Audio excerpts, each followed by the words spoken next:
Yeah, baby. Hey, everybody. Whoa, Yay!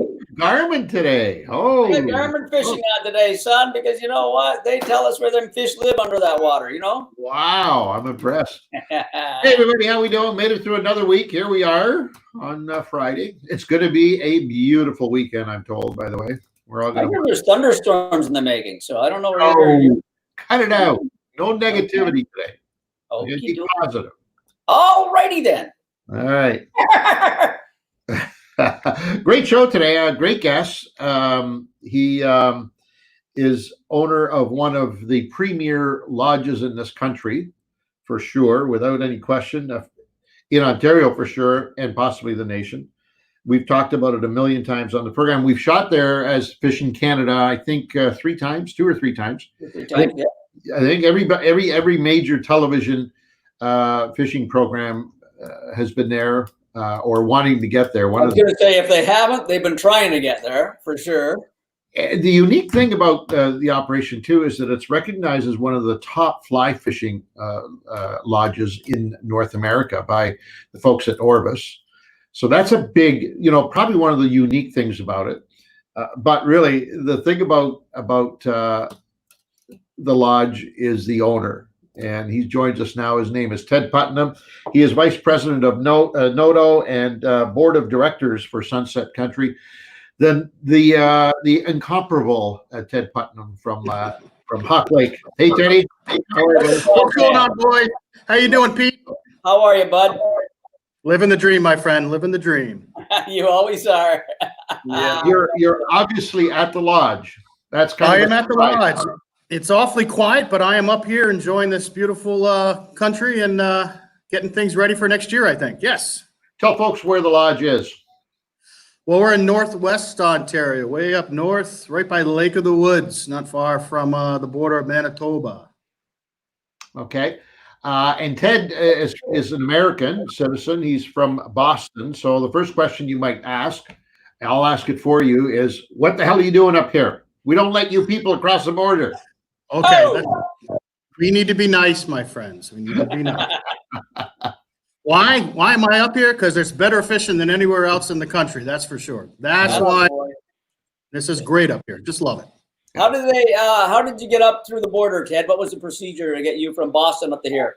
Well, it definitely it wasn't easy. We've been lobbying for over 6 weeks to allow us to cross the border. Being a lodge owner and a business owner up here, it was kind of disheartening so we couldn't get to our properties. Right. Maintenance we have to do, whether we're open or not. A lot of upgrades we want to think about. In some areas, there could be vandalism. So we were chomping at the bit to at least get to our lodges, make sure it's safe and everything is okay. So if we do have that option of opening later this summer, we're ready to go. It would be kind of disheartening to open up in August and there'll be nobody here because I can't get to the lodge. Right. So let's talk about the likelihood of that happening, or maybe more to the point. Let's talk about the fact that it doesn't look possible that we're going to open this year.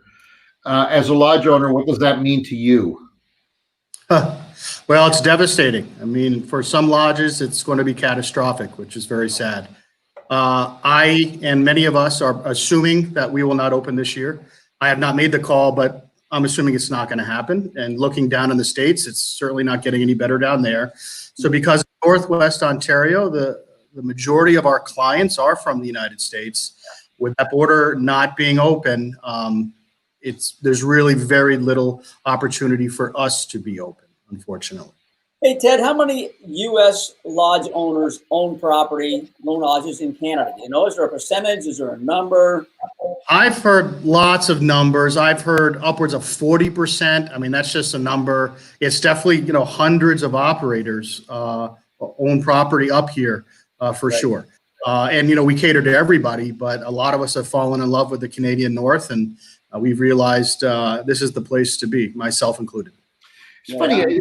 It's funny that the majority of the Northwest, obviously, it's close proximity to the U.S., but as you talk to lodge owners, as Pete and I have through the years, it's almost, and I don't mean this in a negative way at all, but it's almost like the locals have been forgotten in this whole thing.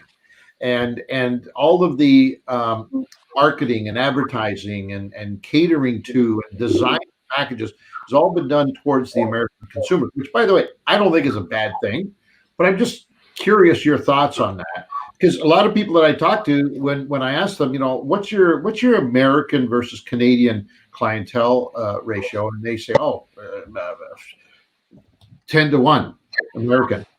And so then I ask them, well, how's your marketing spread out? Like, where do you spend most of your money? 95% I market to the US customers.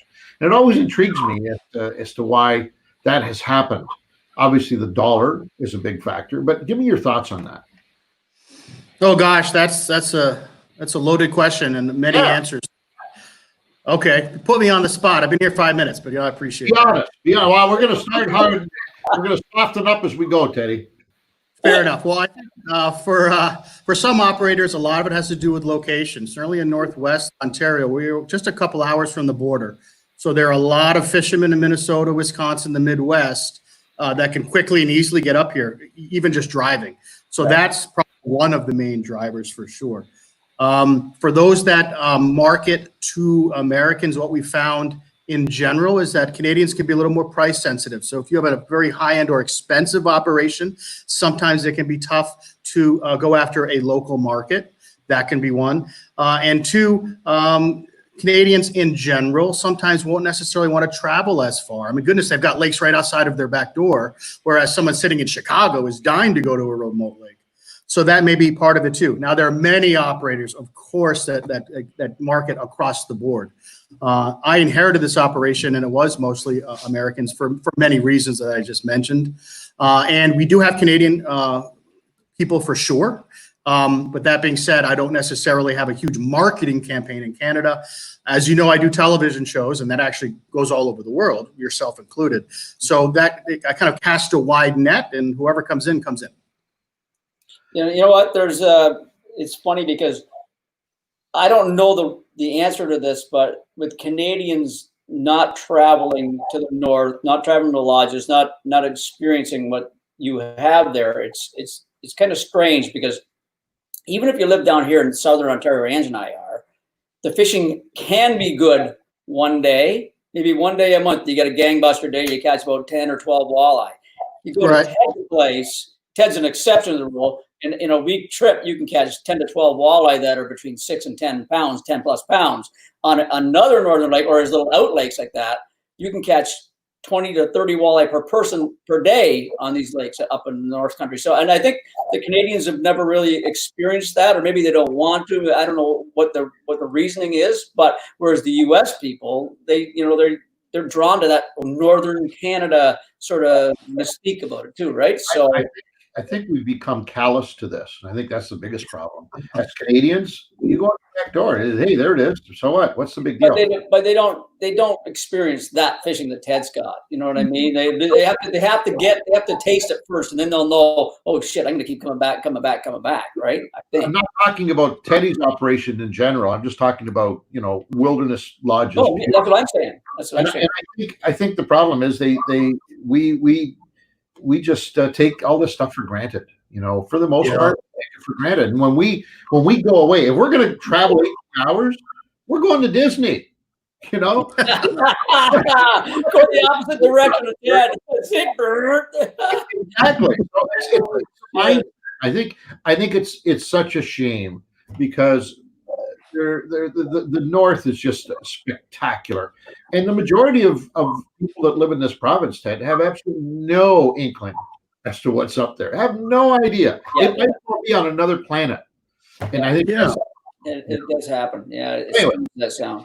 I just wanted to know your opinion on that. And there's a comment here before you go. I saw Calvin Pennell. He says, "Go Bruins, go!" Did you see that? Oh, I like that guy already. Excellent. Calvin gained points with Teddy, but he didn't gain too many around the whole Canadian group here. Okay, just so you know. We're going to deal with that later on. The whole Leaf Boston thing. I got something for you coming up on that. Oh, nice. So let's talk about.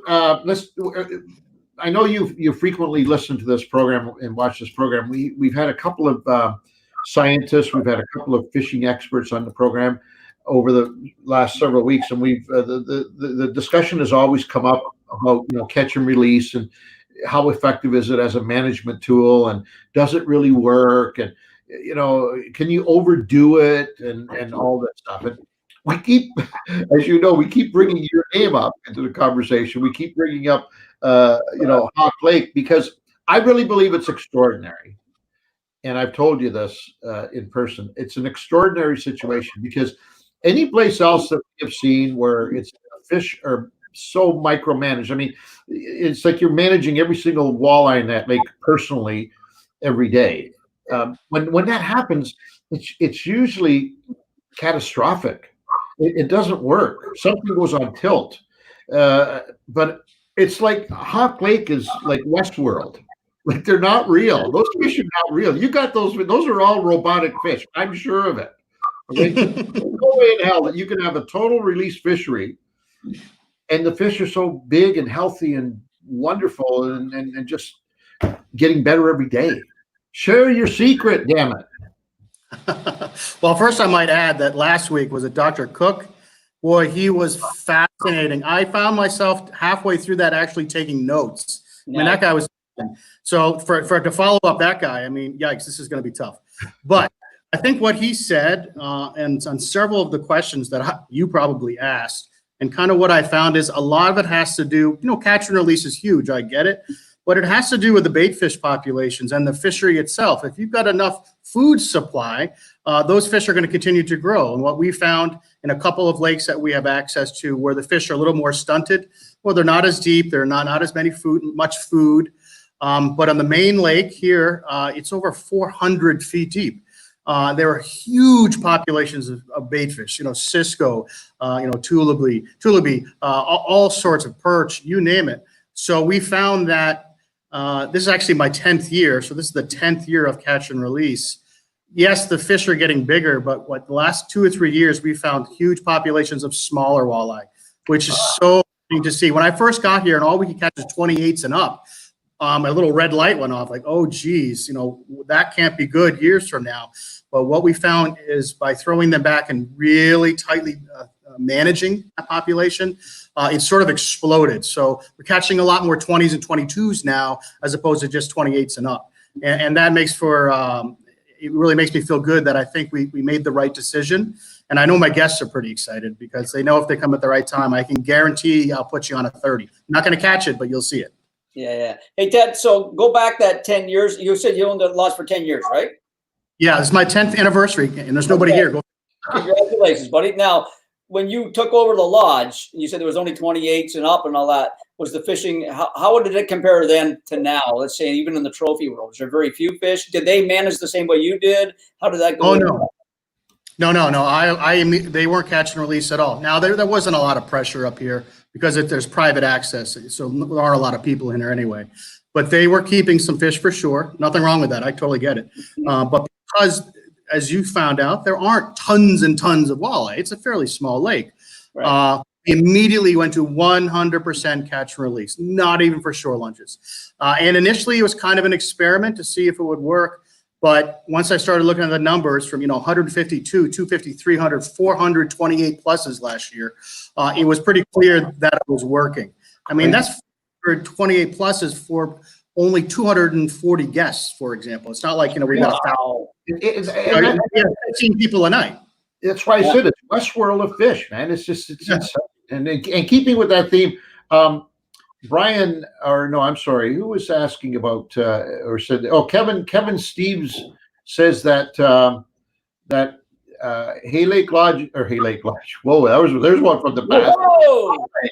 Hawk Lake Lodge is too expensive for Canadians. Canadians can't afford you, Ted. Apparently, we Canadians can't afford to come to your place. So, having said that, and I'm not in total disagreement with that comment. I'm not, but having said that, are you comfortable telling folks, because we keep saying how you're the premium lodge operator in the country and you're expensive for walleye camp and all this stuff.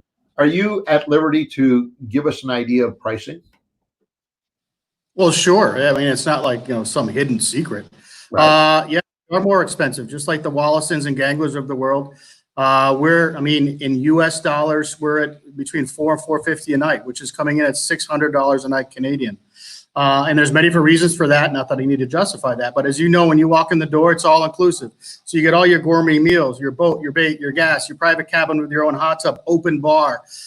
Everything is included. Sure, we're a little more pricey. I get it. And that's the model that I decided to sort of go after. I wanted to go a little more higher end. But that being said, I mean, I think to say, well, Canadians can afford that. Well, everybody can afford it, and not everybody can afford it, no matter where you're coming from. I get lots of calls from people saying, you know, I can't afford this, and I get it. There's a price point for everyone. But we've got plenty of calls from people in Toronto. In fact, I got one yesterday that they're dying to come up if we could open. And I get it. You know, there's a price point for everyone in Canada, and you can go from a Pinto to a Cadillac, and it sort of depends on what you're looking for from amenities and that kind of thing. So I can't really apologize for my price point. I'm not driving a Porsche. It's very expensive to maintain operation. And that was the market I decided to go after. And I want to make it as high end. When I first bought the lodge, I said, how do I want it to be if I was a fisherman? Well, the problem is I really like nice things, and I like to have nice boats and hot tubs and, you know, drink my rum with you. And, you know, so we kind of went in a direction, and we've been sort of following that ever since. And not many others have. Let me tell you right now, we get an opportunity to visit a ton of operators every year, and there are very few in this province that have adopted that philosophy that you have. Some of them have some of the components, but have not gone full bore. There is nothing left that you could offer your clients, and I mean that sincerely. In terms of a fishing experience, there is nothing that you have left behind the door. Everything is on the table, including arguably, I know a lot of my lodge owner buddies who are watching are going to complain about this comment, but including arguably the best food that I've ever seen at a camp, without question. What I found is if the fishing is going to be rough, it's pretty nice to have a great meal and happy hour and appetizers, homemade desserts. You know what I mean? I mean, you've seen me eat, so that's an important component in any fishing. So we put a lot of money and try to find the best chefs that we could, you know, because no matter where you are in the country, fishing isn't always going to be great for whatever reason. Yeah. But if you sit in front of a fire, you know, with a little scotch and a nice steak or something, kind of makes for a nice day. You know what, though, as well, you got to remember it's a balancing thing. And with Ted being the high end, you got others that are middle of. There's no real low end lodges we've ever been to. So it's just more of a price range in that. And you know what? If it's more affordable for somebody else, they can't afford Ted, they go to another place and they're going to get a great experience anyways, right? The fishing is the key to these places. Like Northern Ontario has got the best fishing in the world, and that's what you're ultimately paying for. And then Ted just ups the game up with the great food, the big 10-pounders, everything else. You know what I mean? So there's these different levels of affordability. It makes you choose what you can get. And trust us, folks, when we're saying Ted's is high end, but the other places out there are great to go to. You know, if you want a good fishing experience, there's lots of great lodges in Ontario. By the way, anybody else agree my eyebrows have gotten unruly today? Right? I don't agree, because I say today. You mean your eyebrow, don't you? Yeah, absolutely. You know, we keep repeating the phrase bucket list trip and whatnot, and sometimes it's overrated and overused. But in the case of Hay Lake, damn it, you know where Hay Lake is? By the way, what was that? You know why that's on my mind, eh? Why? Well, I thought you were just making it up. You're having like a senior moment. No. Hay Lake is a good friend of ours. In fact, it was we shot there the very first year of the Fishing Canada show. It might have been one of the first 2 or 3 episodes ever shot was on Hay Lake in Ontario. And the owner, a friend of ours, is also an American. His name is Phil Morlock, and he just announced his retirement a couple of days ago, and actually July 1st is his last day. And so he's on my mind, and Hay Lake and American and all that stuff. So anyways, forgive me. But what I was alluding to is that it is truly a bucket list operation. And it's not something, and I know you have customers that have been coming back for 10 years, don't get me wrong. But I dare say that a place like yours is those once in a lifetime. I'm finally going to do it. I'm going to bite the bullet. I'm going to go, and I'm going to experience this tremendous place that everybody's talking about, but I'm not going to do it every year. You know, it's not for everybody every year. Let's be honest about it. Sure. But once in a lifetime trip, you want to do something extraordinary that is not exotic in the sense it's not saltwater or on another continent. You want to do something here in Canada that is a once in a lifetimer, this is it. There's no question about it. So Fair enough. We have lots of those people that are taking their dream trip. And what happens is they're like, wow, this is great. I'm going to do a dream trip every year. About a 72% retention rate in terms of repeat guests. But what a lot of people will do is, especially if it's a bucket list trip, they'll come every 2 or 3 years. Yeah. So, they save up, or this is their big thing with their father or their kids or whatever. And so we'll see them again. Now that I've been doing this for about a decade, some of my customers from 4, 5, 8 years ago, they're all starting to come back with their kids and their fathers, and nice. So that's worked out quite well. And another thing, but you got to remember with Ted's operation, folks, when people that are listening and watching, is that the main lake, the main hot lake, where the lodge is on, that's where Ange and I, the only place we've fished so far in Ted's operation. Fantastic giant walleye. You are not catching walleye hand over fist. So you are not out there to catch your 1 and 2 pounders. Like Ted said, the 2 pounder just starting to show up. But every day is a chance at a 6, 7, 8, 10, or 11, 12 pounder like that. Every day is a good chance for that. However, if you want to catch a bunch of fish, number one, you can go to smallmouth if you wanted to. But the other thing is Ted's got a bunch of out lakes that he can take. You say, hey, you want to go get this? Want to go get that? So tell us about that, Teddy. That's important. Well, I was a guest here for years before I bought the place, and that's what I fell in love with, because you could fish a different lake every day, and you're the only boat in the water, and I just found that so surreal. So yeah, we've got 19 lakes, and we just found 2 more lakes last week if you follow us on Facebook. We'll talk about that later.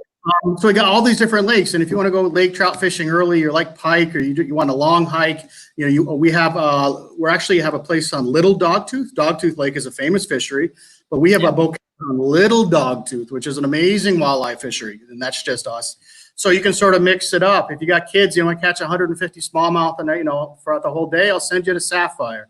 You want to catch a big pike, go over to Mere at 140 feet deep. So you can kind of mix it up, and that's what I really like about it. And that's a lot of fun. And then after dinner, you just go out to the Narrows and the main lake, and you maybe catch a 30. So it's a good way to mix it up, because honestly, the trophy hunt all day long, as you guys know, it can be kind of tiresome if you're only catching half fish.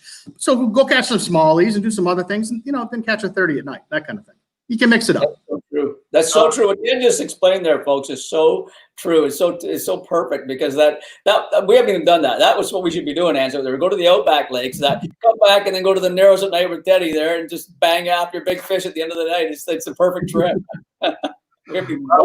We may have to come up and shoot all of our shows with you this year, my friend. We are. Please don't. I don't think I could handle that. All right. So enough of the free advertising. Let's get on to one of the reasons we brought you here. Obviously, as a VP of NOTO and a board of directors for Sunset Country, and a lot of the lodge owners in the northwest sector of the province personally. You've got your finger on the pulse of that whole industry. What do you see in your crystal ball when you look, say, a year down the road? What's going to happen to this industry 12 months from now? Oh, geez, that's a long answer.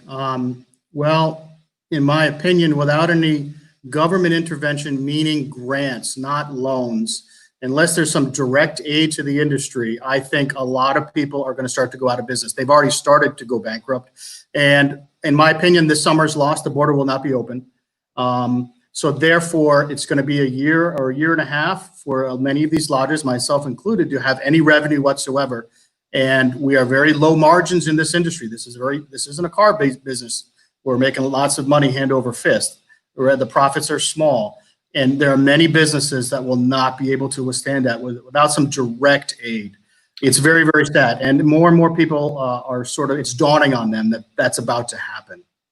We hear of billions of dollars that our governments, both federal and provincial, are handing out to businesses. Literally billions of dollars. Are you telling me that none of that change is falling out of the till and going to any of the operators in Northern Ontario? Pretty much. Now there are a couple of exceptions there. It was a $40,000 loan that was available to people $10,000 was not repayable, so there's $10,000 in your pocket. For a big operator like Totem, that lasts like 3 days. They are coming out with government-backed loans. So sure, you can get a loan. And I got a big loan to help us get through the summer, but it's a loan and it dilutes your equity and you have to pay that back at some point. Yes, it's interest-free for X number of months or maybe a year or two, but at some point, somebody's going to want that money back. So that's nice, but not everybody can afford a big fat loan. Now they're paying off that for years.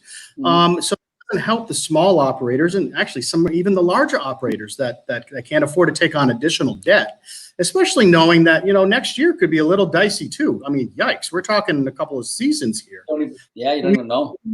Direct financial aid, in my opinion. Sure, they've done a whole bunch of marketing and that's been great, but you can't market if you're not open. So no, there is an emergency wage subsidy, which they just said they will extend that till September.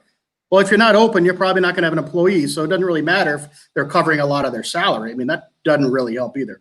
It helps under certain circumstances, don't get me wrong, and I've got a few people here that are going to be using that program. But at the end of the day, they're going to need an infusion of cash. They really are. The only hope, in my opinion, having talked to several of your members, the only help is going to have to come from all of us. I think the way out of this is that as consumers, we're going to have to look in the mirror and say, hey, listen, I've enjoyed this. I've taken for granted what we have. I've used it on hundreds of occasions. And if I ever want to, aspire to pass this on to future generations, I'm going to have to do my part. I'm going to have to participate. And that means when I can travel, when I can take a vacation, I'm going to stick with my people, and I'm going to do it here at home, and I'm going to travel. I'm going to drive up to Kenora and spend a week there with my family. And I think that's really the only solution. The only answer is that we've got to get business from within, and not rely on somebody else, and certainly not rely on governments to be able to bail you out. I'm not so sure that bailouts are necessarily a good idea unless you're GM or Chrysler or one of the big corporations that gets a several gazillion dollars interest free for the rest of their life. I'm not so sure that those are all good options for you guys. You need some good solid business. You need people to come in and say, yeah, I'm going to book with you. And yeah, no, I'm with you. And we could debate that for hours. But at the end of the day, if you can't open, you can't survive. Yeah. I mean, this industry puts billions of dollars back into the economy. Is it 100,000 jobs are created every year in the North alone? We have, more GDP than what agriculture, mining, and forestry combined. And it's one thing to be a big company. We can weather the storm. You can open up when things get better in October. Lodges can't open up. We can't. It's not a bowling alley. We can't just, okay, we're going to open up in October. It's over. You imagine being out of work for a year, Yeah. So that's where, I still think they're going to need a little help. Yes, it's a business, and, you're going to live and die by that. But a lot of people are not going to make it. And I find it very sad. I really do. Because government is looking to help jumpstart this economy. When everything opens up, we're going to be ready to go, put people back to work, and let's go. And if we're not around, I think you're going to feel that a year from now. Okay. Who do you have to reach out to, Ted, or who would be in your special situation? Is it the Canadian government? Is it the American government, or both? Can you work with both on this? Oh, no, I'm a Canadian business. I have nothing to do with the United States in terms of financial, which is too bad because they are giving away trillions of dollars down there, right? Right. I'm strictly Canadian. I lobby with Noto in Sunset Country, all up in Canada. I am a Canadian lodge owner. No, this is all Canada. All I care about is Canada in Canada. Ted, what's the status out there in terms of people that are open and people that are not open? Because we keep hearing all kinds of stories that there are some operators that are actually opening and taking bookings, and then others like yourself that aren't, right? So what's the status? Well, it's kind of all over the map. I think it sort of depends on your clientele, depending on, how much of your business is coming from the States, then you're going to decide, well, is it worth it to open for a smaller percentage that potentially are Canadian? Now, if you have a large base of Canadians, then it makes sense to open for sure. And a lot of people have been opening with the new protocols in place. And I think they're doing quite well. I know Eric Lund is open, and there are a few others around me that are open as well. But if you're just going after primarily the U.S. market, then you have to ask yourself, well, one, can I pivot quickly? I've been doing all my marketing all year for U.S. Can I pivot just for 7 or 8 or 10 weeks to go after a local market? And is it worth it to open a full operation for just a few groups until it builds up? And that's a question we sort of all have to ask ourselves. Now, if you're a fly-in, that's an even more important question because it's very expensive to get those operations up and running. You get all the planes going, you get everything up and running, and supply those outpost camps, knowing they may not be full at all. I know a lot of fly-in operators, they made the call 2 months ago where they said that it just wasn't worth it, and you can't blame them. I personally am in a different position because we are a drive-to. I can get to the lodge. I have a few of my staff here, so we can sort of wait it out to see what happens. The overhead right now isn't too bad. But if we had to open or we wanted to open, it would be tough. My staff is scattered. I don't have all my staff. We'd have to get everything up and running very quickly. And the question is, one, do you want to put people's health at risk? At the end of the day, my health is probably more important than the almighty dollar. And two, do you want to put my staff and my guests' health at risk? And I'm not sure I feel comfortable with that, even if I could open. And technically, I can open right now for the local market. I've had a few calls for sure. But if, let's say the border opens tomorrow, I would have to think long and hard. Sorry, guests, if you're listening. I'm going to have to think long and hard because I want you to be safe. What does it even look like? Pete and I have been talking about it. Like, what does that even look like opening up right now? Paint that picture. Goodness. Yeah, well, right now, let's see. Yeah, you can't have gatherings of more than 10 people. Is that correct? You can't have indoor dining, so that means all your dining would have to probably be in your cabin. Social distancing means you have to have masks.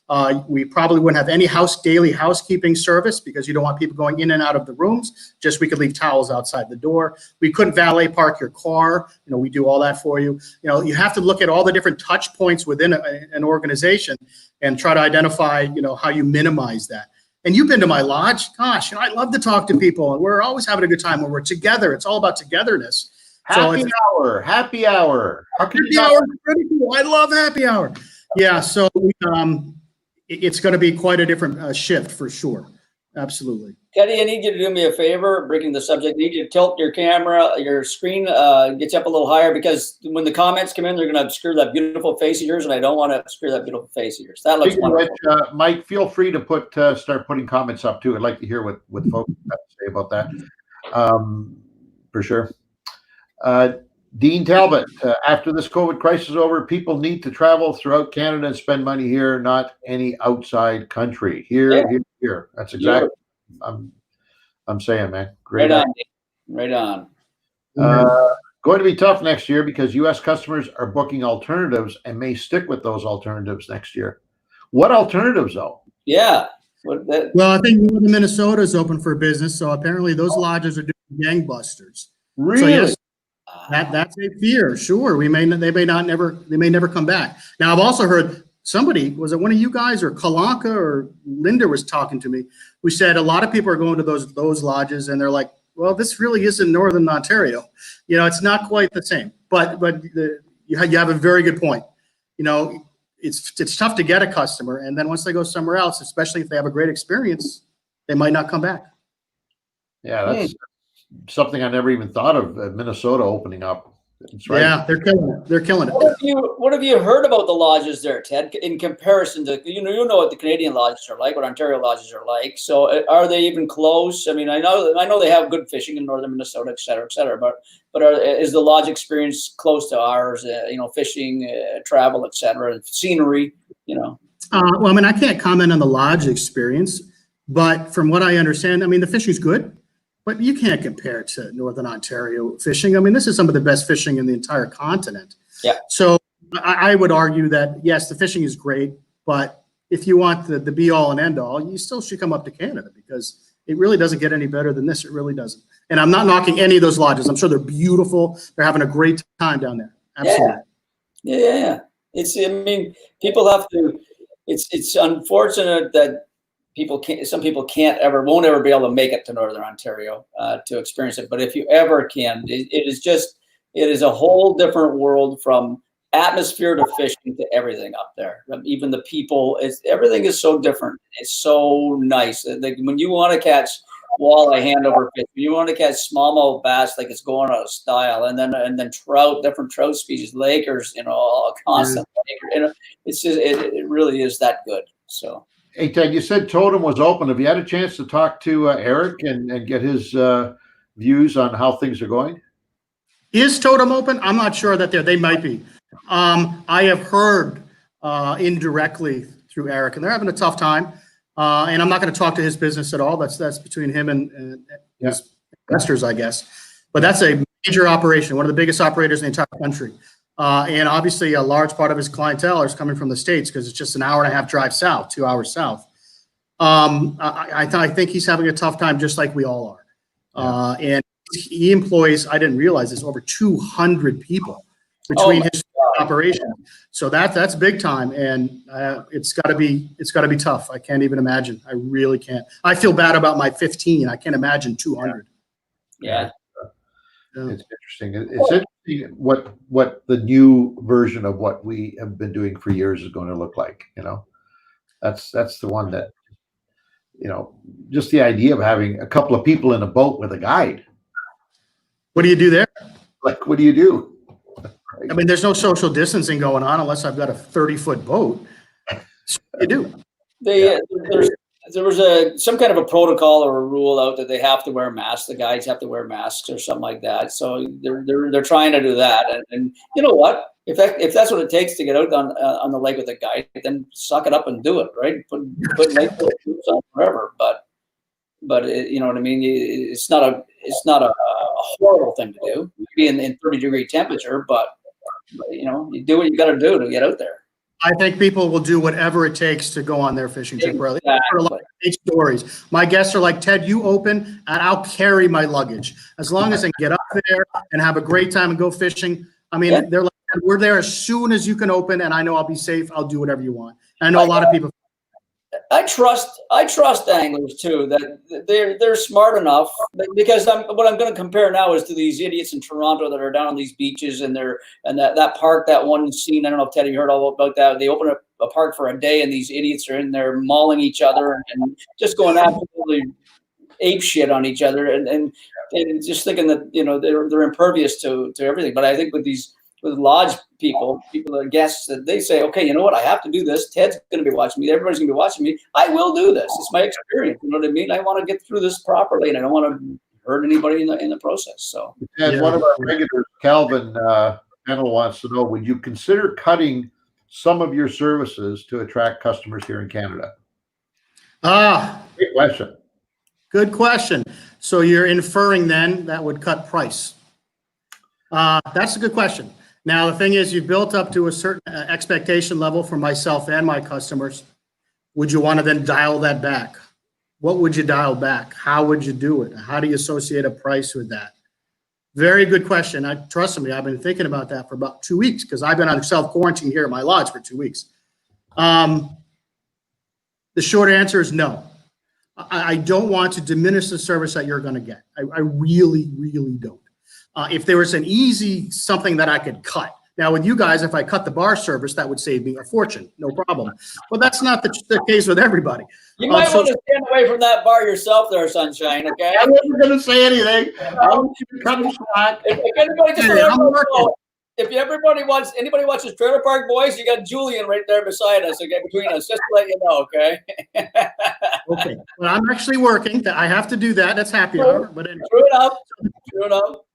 But to answer your question, it's tough. I wouldn't know where to go. And then what happens if, for example, you've got some customers that are getting X service and some that are getting Y and paying a different price? I like the model in our situation where you pay one price and everything comes with it. I've been to lodges where they charge you for this and for that, and I just didn't like that. And it works for some, I get it. I just like, you walk in the door with a toothbrush and everything's taken care of. You know, oh gosh, you want minnows, you want to drink, you know, you want to fish after hours, you want to fish at night, you want some more gas, you know, you want an extra, I mean, it could go on and on. So a certain price gets you everything. But let's put it this way. If we're talking about this next year at the same time and things are looking dicey, I'm sure we will all be revisiting that question. Yeah. Nate had a good point. He was just up on the screen. He's a half full kind of guy. He says, silver lining in all of this is that with all this diminished pressure this year, it should result in some really positive changes in the future. And I agree with him 100%. Now, lakes like yours, probably not. You won't even notice it on your lake because you're 100% release anyways. But some of the lakes that are getting pressured, I think a year off, think about it. A year off. I can't even imagine, yeah. Right? It's going to be fantastic. I think it'll be great. Oh, for sure. I think it'll be, I mean, even on a catch and release lake, and Dr. Cook said this last week, there's still a mortality rate with catch and release. Yeah. I mean, it's only going to help most of the fisheries, I would think. I mean, what do you think, Pete? I'm looking at the questions. Sorry, boys. I'm out of your conversation totally because Mike sent me a message through this, and I'm gonna go on to something here in a second. Sorry about that. Well, give me the question, Craig. What is it? Some catch release. We were just saying that this could be a very positive thing for some of the fisheries, some of the pressured lakes, by not having basically any guests on those lakes fishing this year. Might be really good for the fishery. And I said, in terms of Hawk Lake, I don't think it'll be any different because pressure or no pressure. But Ted brought up a good point because Stephen Cook last week said that even with total live release, there's still a mortality rate that can be attributed to being caught and released. So right. Hawk Lake should be a benefit. Honestly, I think it would be a benefit if it was a year, you know, like a single season. I can't see it being a detriment, to be honest with you. I think that things can get a little bit better. You know, the fishing, you do it a long term, maybe there's going to be a problem with it. But I think a year of no pressure, and especially on a real, let's look at not a lodge lake. Let's just look at a really pressured lake. Let's take a Bay of Quinte, for instance, something like that. You know, you just say, okay, that's it for a year. Let's see what happens with all species. I think you're going to see the next year. I think it's just going to flourish. You know what I mean? That's just I'm not a biologist or a scientist or anything like that. So it's just my thoughts is that everything can get really going good again. And then all of a sudden, so with Teddy's Lake, you know, those 8-pounders are now going to turn to 9-pounders and and vice versa and bigger and bigger. You never know. I don't think it's not going to hurt anything with Ted's Lake, I don't think. You mentioned you found some new lakes. How do you find new lakes? You've been up there for a decade. How do you find a new lake? And what is and classify as a new lake? You missed your last sentence there, buddy. What do you classify as a new lake? Are these lakes that you didn't even know existed, or you just never had a chance to go in and fish them? Well, a little bit of both. Over the winter, I found some old prospectors maps from the late 1800s in my study here at the lodge. You know, big hand-drawn maps, just they're ginormous, and with sketches on and whatnot. And then you go to Google Earth, you know, and you bring up the satellite view. And I mean, this is Canada. There are lakes everywhere. I mean, don't get me wrong. But when I started looking at the depth charts from 120 years ago, and some of these lakes are 90, 100, 140 feet deep, I'm like, whoa, hello, that could support some fish. So we have been looking at these maps for months and trying to figure out how we get to some of these lakes. We just got, and to my listeners, I bought this like a year ago when I thought we were going to be open. I got an Argo amphibious ATV, so an ATV that goes on land and in water. So now we can traverse way back in the bush, and we found 2 lakes that we had known existed, but we took this Argo out there and we were fishing. I had the depth chart going. We're like, this could be pretty good. I mean, there are lakes everywhere. So one of the benefits of not being open is we have time to do things like this. So we're really hoping we can maybe explore and find a couple other places that really no one could fish. You can't get back in there. It's no access. So it would be kind of neat. It's like hunting for treasure. Oh, it's great. So if you need to hire a couple of guys, Angelo and myself will take on that job of going and exploring those lakes. Okay, buddy? We'll do it all summer long and we'll take it on. So that's what I was talking with Mike here because Kevin Steves was asking questions. Mikey was iffy on us answering it, but I think this is a good question for us. We have no problem with that. Why does not the Fishing Canada show go to lower priced lodges instead of sponsoring one like Hawk Lake Lodge that costs over $5,000? And you, Ted, I get that I want the American money, but just to let Kevin and everybody know, Ted is the high end of the lodges we go to. We go to the low end of the lodges too. And I don't know, maybe you don't watch our show. It's not a matter of low end. It's just not all the amenities. And maybe we don't explain it well enough. I'm not sure what it is, but we go to lodges where she's pretty cold at night because there's not a whole lot of heat in your room by the time that stove turns out, and the food is basic, you know what I mean? And the lodging, the cabins are a little rough, you know what I mean? Like, stuff like that. So we do it all. To let you know. We concentrate on showing you the fishing at these lodges. Okay, it's the Fishing Canada show. The lodge thing is part of the deal too, but we have to show you good fishing. So we got a lake that's phenomenal for brook trout, and the lodge is only mediocre. Well, we're there to show you that great fishing too, and that. It's up to you to call the lodge up, to talk to the lodge owner and say, hey, you know, what have you got there? Oh, God, I don't like that. I want to be pampered. Or you want to say, man, that's right up my alley price-wise, and I want to catch that 8-pound brook trout. So we go to all of them. So having said that, and I'm listening to you, and you're being very politically correct, and that's fantastic. But I'm going to give it a little different slant on this whole issue. People really depend on us and rely on us to give them good, sound information. And probably one of the most often asked questions, whether it's a live event or through email or whatever, is, you know, I'm thinking of booking a trip for my dad and I, or my wife and I, or my friend and I would like to catch some walleye or bass or whatever the species is. And, you know, I've only got 5 days, and it's got to be in the month of July. And what would you recommend?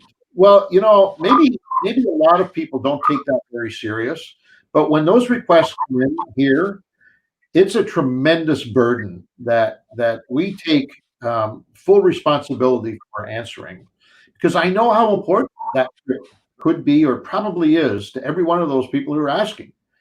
And so we try and use a few guidelines. Pete just mentioned one. The fishing has got to be really good. We will not knowingly send somebody on a lake that's hurting fish-wise. We just won't do it.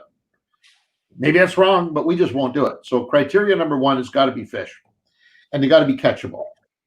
Then comes the other responsibility we have is, can we honestly say to a person who's taken their hard-earned money, no matter how much it is, hard-earned money, and asking us to give them a suggestion to go someplace where they can have a really good, comfortable outing, an overall successful trip.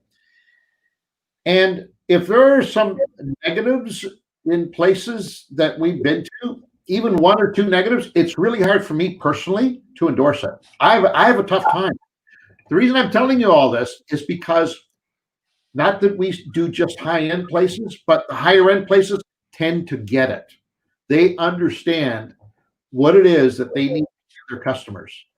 And so they make our job easy. I have absolutely I'm not embarrassed whatsoever to say that I would send anybody, anytime, to Hot Lake.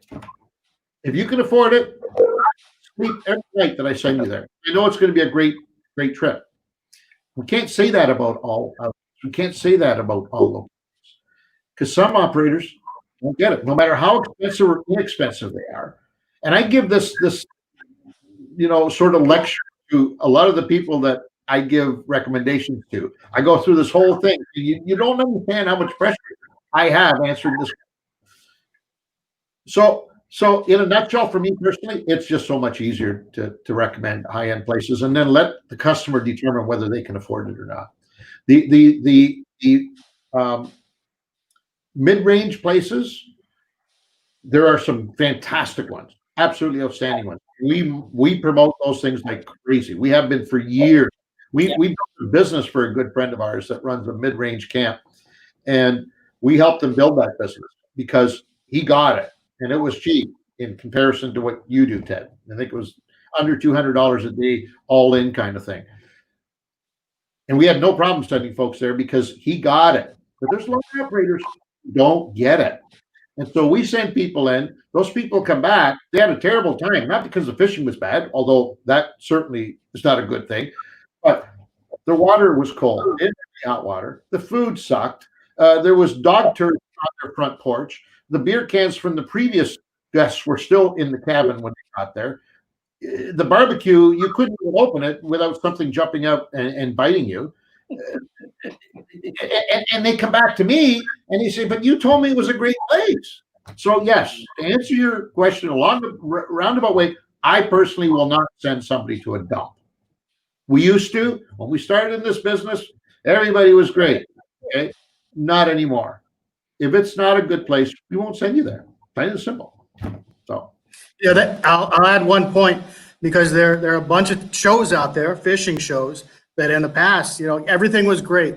But what I found was there are a lot of shows out there now that if they come and it's just a terrible experience, not only will they not endorse you, most of the times they won't even shoot the show because they're putting their name on it too, right? absolutely.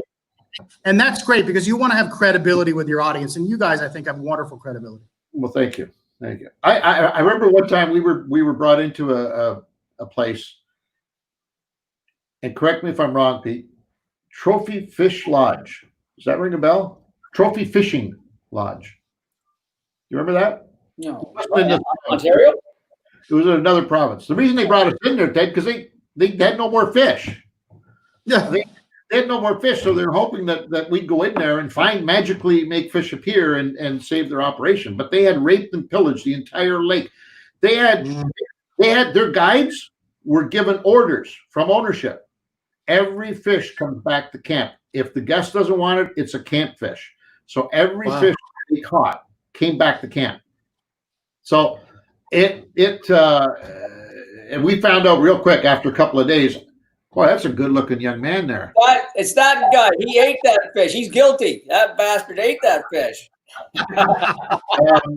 So yeah, we've been invited to places like that where that happened more back in the day too. Answer's right. They would call on us to try and save face for their fishing. They think we were the be all end all. And you know what? On a lake your size, Ted, we might be able to figure out in a couple of days. But you go on a bigger lake, like a huge lake, and there's so much water to fish, and you've never been there before. We got to rely on the guides too. You know what I mean? So we can't save these lakes. Give us a season there, and we're going to kick the snot out of them. But not in a couple of days, that's for sure. I got a pet peeve with you people. You people being lodge owners and guides at camps and stuff. Not a pet peeve. It's just an observation. You guys are so you got. I mean, this what's happening right now is totally unusual. Hopefully, it'll never happen again where you're sitting around doing nothing in the month of June and July, and you got nothing but time on your hands. But one of the problems that I find with you guys is that you get hung up on locations. This has got nothing to do with what we were just talking about, but it dawned on me, and we've talked about, Pete and I have talked about this at length. You keep going back to the same spots over and over again because you don't have time to go find new spots, and you need to put your guests on to fish. Now, your operation's a little bit different. You're fortunate enough in having a body of water like Hawk Lake, but most operators are under pressure all the time. They have to produce. So you keep going back to those same good old spots that have been producing for years, and eventually they start drying up, but you don't have time to go exploring new places because you need to put people on to fish. We see that. We understand that. How do you deal with that?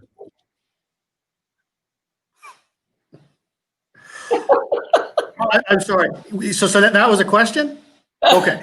Well, a couple of things. One, yeah, you want to put people on fish. So I know all the spots, and I'll give you the top 10 spots. Two, I'm not sure they dry up. I mean, maybe at other places they dry up. Not at your place. I told you. Try and think outside of your own little piece of heaven there. How do you deal with that? Okay, so let's say you're a guest and you're up there for 4 or 5 days, and you want to catch fish. Don't you want to go to the sort of the tried and true places as opposed to, jerking around the entire day and exploring? I love to explore, but if you really want to catch fish, you sort of can't blame that attitude. I mean, we all sort of fall into that a little bit. So it's sort of a tough call. I mean, if you're a guide, you definitely want to put people on fish. I mean, if you don't put people on fish, there's no tip. So you can't blame them. Right. It's a catch-22. I mean, yes, there's lots of places I'd like to explore, but if I can only fish an hour a night, which is what I do here at my lodge, if I'm lucky, I'm going to my top 6 places and that's it. Yeah.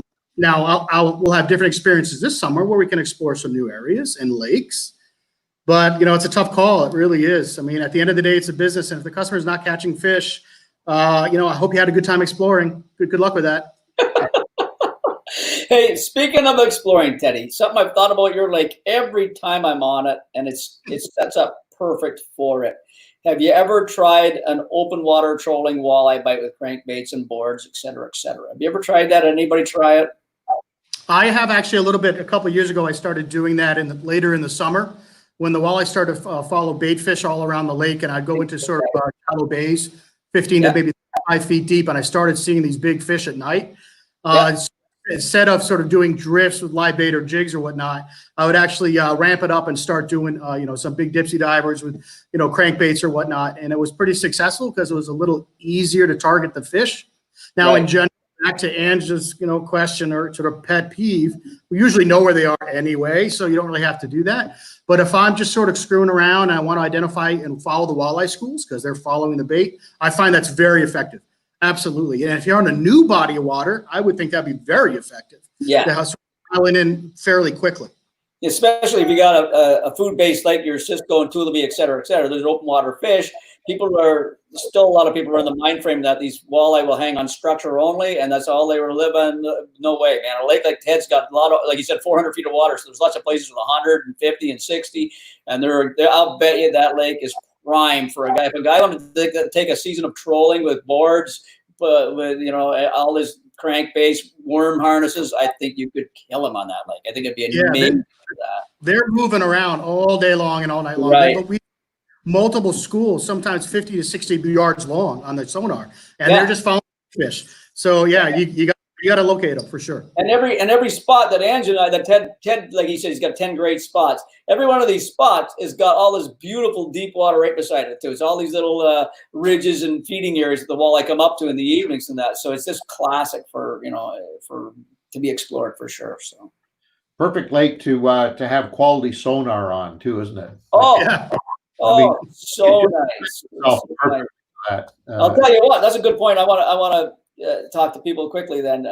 Ted and I and Steve Nizwicki went out a couple times last year, and Ted got my mind back into the game of side finding, using your side scoping in there, because Ted is so strong on that. He looks for fish. Like, it was amazing. He was sitting there and go, there's a fish, there's a fish, there's a fish. And that's okay if it was open water, but there was rocks, there was crap, there was logs, everything in the water, and it was only 8 feet deep. And Ted still could pick off where these fish were. You'd take a cast over to with a jig and a minnow or something, and you could catch that fish. So he really opened my eyes back up to using side finding. So especially in shallow water, because if you're in shallow water, people, and it's 8 feet deep, and you're using traditional, you're seeing a cone that big around. That's all you're seeing. You're not seeing a way out there. What he does is scans a whole area and picks these fish and says, there they are. Let's troll over that way. Let's troll over that way. And he catches a bunch of them. So that was a very important lesson going back to me. So thank you, Ted.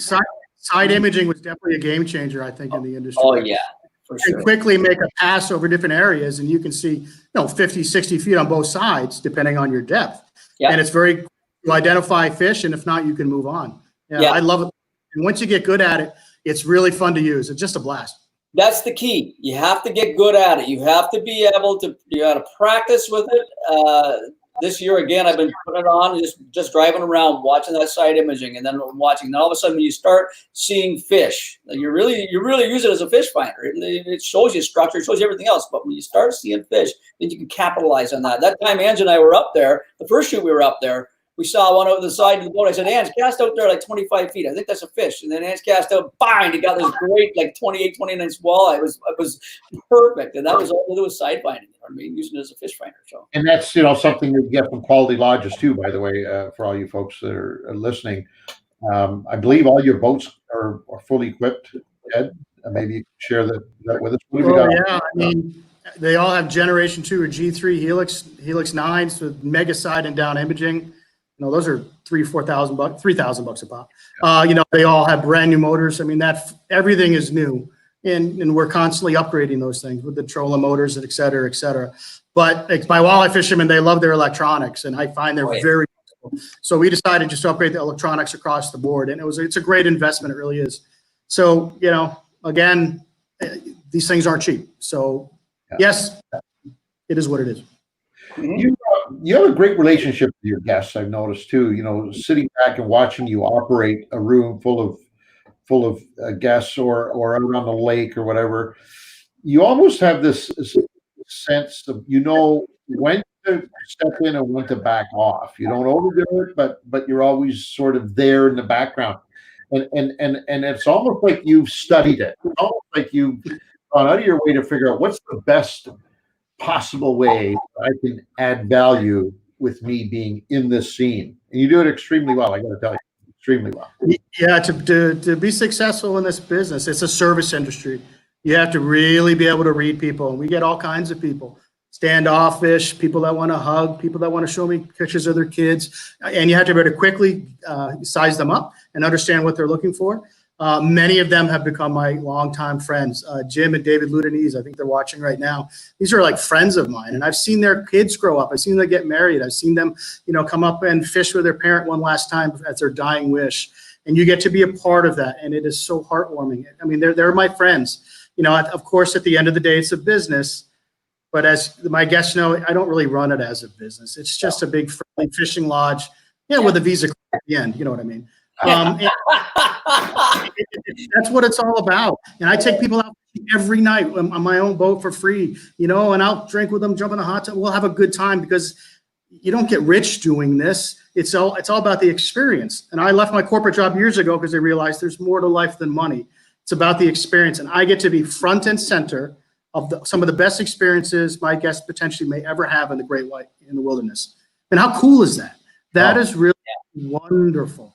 And I don't care if I'd ever make another dime in profit, as long as I get to experience this with my guests. I just think if I'm going to die, this is where I'm going to die. And I truly believe that. I really do. There's more to life than money, guys. You got to experience something like this. It's so wonderful. I'm going to carry on from what Angelo said to everybody listening. Teddy is the absolute best at knowing which bear to poke. He can poke the bear. I'll tell you what, if there's a guy in a group, he'll get that one guy and he'll just know, and that guy over, and all the rest of the buddies are laughing and picking at him. Oh my God, he's the best bear poker there ever was out there.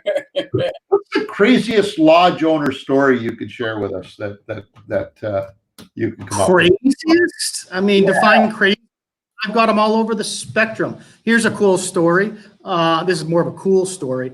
There was a guy here 2, 3, 4 years ago. He was 100 years old, just turned 100. And he was here with his son, who was probably in his 70s, and smoking like a chimney. And I guess at that point, if you smoke for, good for you, keep going. Yeah. He was in World War II, and he was a bomber pilot flying off of carriers in the Pacific. Very cool. Okay. But it gets better. He was starting to do bombing runs into Japan when they first started bombing runs into Japan. And one day he took off and did a bombing run. And he looked off in the distance, and somebody had strayed or something because they blew up some fuel dump. So he came back to the carrier and talked to the office, the admiral, and said, "Hey, what's going on? Somebody just screwed up their attack. Why are we bombing over there? They obviously hit some fuel thing because it made a massive explosion. I mean, come on. I mean, somebody, what's going on?" And the captain of the ship said, "I have no idea what you're talking about. What's going on?" 2 days later, he realized, and because they announced it, he just witnessed a dropping of one of the atomic bombs. Wow. A few people in the world have ever seen that. Not that it condone, all that thing, but he was actually in there and saw that. I just thought that was fascinating. Fascinating. I'll tell you another one. Okay, I got lots of stories. There are 3 Secret Service agents here, Secret Service, and guarded 5 or 6 of the last 8 presidents. They were there for 9/11. They were there for the assassination attempt with Reagan. They were there for all sorts of things. And one story that really sticks out was great, where after the assassination attempt of Reagan, they weren't there specifically. One of them was in the recovery room, guarding the president who was just coming out of his surgery. And there was a nurse there who was kneeling by President Reagan's side while he was still unconscious and holding the president's hand and just crying, inconsolable. And, there was tears all over the bed. And the President Reagan, finally sort of came out of his slumber and looked at this nurse who was holding his hand and crying and said, "I won't tell Nancy if you won't." That was just so cute. So you hear stories like that all. Great. Oh, God, that's awesome. That is awesome. Folks might not know part of your management tools there, of course, is total live release, but there's a problem with that. Like, how do you do a Northern Ontario shore lunch without catching fish and frying them up, Teddy? Like, you can't take that away from us, can you? No, of course not. Come on now. Yeah, no, we love shore lunches. Come on, who got to have a shore lunch? The only difference is I'll give you fresh fillets that I buy from the fish market twice a week and I bring in and pack them all up for you. It's the only difference. Trust me, if we had hundreds and thousands of walleye, I'd probably be a little more receptive to it. But you guys know this. I mean, can you imagine killing a 28-inch walleye for a shore lunch? That would be God. I can't even imagine. So we do everything. We love shore lunches. The only difference is we're going to give you the fresh fish to go along with the potatoes and onions and everything else. Only difference. And you purchase, it's walleye you purchase, right, Ted? Well, that's what we tell the guests. Of course it's Of course. And by the way, it tastes fantastic, okay? It tastes fantastic. That's all that matters. That's awesome. Oh, geez. You're killing me. No, that's a very unique experience for somebody because your answer is right. That is part of that lodge experience. At least one day of a shore lunch, or maybe every day of a shore lunch. And if you guys offer that, and it's still walleye, and there's no difference, folks. It doesn't matter if Ted catches it, I catch it, or you catch it, or we get it from a market. If it's good fresh walleye, it's good fresh walleye. And that is shore lunch experience. No, absolutely. All right, time to go to the lightning round, Mr. Bowman. The lightning round. Woo-hoo-hoo.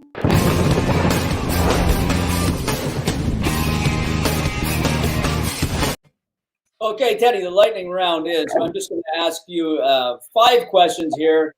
1-word answers, if Ted Putnam can even do that. I know he's good, but I don't know if he's that good. We're going to try and do the really quick question and answer thing, okay? Yes. Nothing incriminating, buddy. This is all fun stuff. Question number 1. Has Ted Putnam caught more than 100 10-pound walleye on Hawk Lake? Yes. See how fast he said that, folks? That's a good fishery right there. What is the number 1 walleye trophy walleye presentation on Hawk Lake? As simple a question as that. All the people that you talk to, everybody, including yourself, the number 1 presentation. Well, it can't be 1 word then. I would say live bait. Leeches. Live bait. Leeches? Perfect. See? Okay.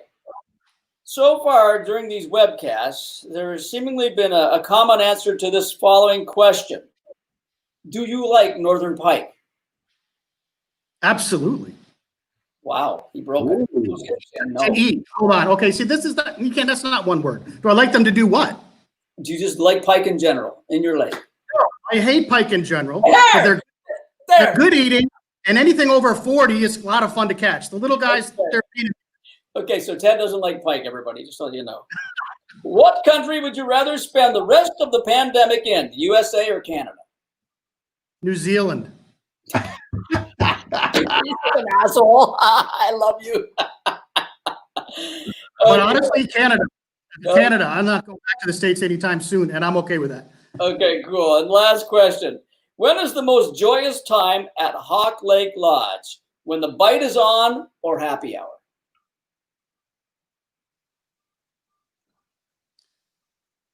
When the bite is on. Oh, that was a That's tough big, folks. That's big. It's happy hours on the awesome time at Hawk Lake Lodge. It's the only lodge we've ever experienced that, and it's awesome. So if the bite is on is better than happy hour, you best be going if you can get up there. For sure. I've got 5 more for you, Teddy. Oh, dear God. Same thing. You just give me what comes to mind first. Ted's favorite presentation, live bait or artificial? Or what? Walleye. Well, you didn't say that. Well, live bait. Daytime or nighttime? Assuming another walleye question. All walleye. All walleye. Okay. Evening for sure, unless it's overcast. Now, listen to this one carefully. In the next 10 years, so don't think short term here. In the next 10 years, who wins the most Stanley Cups? Boston or Toronto? Whoa! God. In the next 10 years, who wins the most Stanley Cups? Boston or Toronto? Be honest. Come on. Boston. Sorry. What? Well, because Toronto will find some way to screw it up. You know they will. Good answer. Okay. Am I stating the obvious? Of course I am. I disagree with that completely. Teddy, it's been an absolute pleasure having you on the program, man. Time just is flying by, as they say. We first of all, we wish you nothing but the best up there, as you know. Let's stay in touch. I hope a miracle happens. I hope something transpires in the next few weeks that gets everybody back working and on board. If not, there is at least some warm and good feeling knowing that Hawk Lake will be there next year, and those giant fish will be there, and that wonderful happy hour will be there, and the fine meals, and the everything that you can attribute to being having a wonderful trip on Hawk Lake will be there, and that somehow is a little bit consoling, considering that it's closed down right now. And I wish you all the best, man. Stay safe. For sure. Thanks, guys. This has been a lot of fun, and we'll be here. We'll be ready to go next year, and everybody be safe. At the end of the day, let's just be safe. Can folks reach out to you there and ask questions if some of the people want to know? Are you kidding? I have lots of time in my hands. Shoot me an email, give me a buzz. I'd love to talk to you, and for sure. What do you got, Ted? Can you say that? Can you sort of say out your email or your wherever you can get it? Just say it right out if you can. Just yeah, it's Ted, T-E-D, at hawk-lake.com, or hawklakelodge.com is the website. Perfect. Yeah. What are you doing the rest of today? We're actually building a new deck, because if we do open, we want to have outside dining. So we're starting that right now. It's going to be a big deck overlooking the lake, and it'll give us some options. Nice. Yeah. All right, my friend. All the best to you. We'll talk to you soon, I'm sure. You take care. Thanks, guys. A lot of fun. Be safe, guys. Thank you. Right, buddy, you too. Thanks. Ted Putnam, owner, operator of Hawk Lake Lodge in northwestern Ontario. We've talked about it at length. We've shown it at length now, the last couple of 3 seasons or whatever. We've shown the episodes. I thought it'd be great getting his perspective on the show. From oh, absolutely. And now that he's up there too, it's great. He got across the border. He got himself across, and now he's maintaining and trying to better the lodge for next year, sort of thing. So it's great. I'm a little confused about this whole border thing.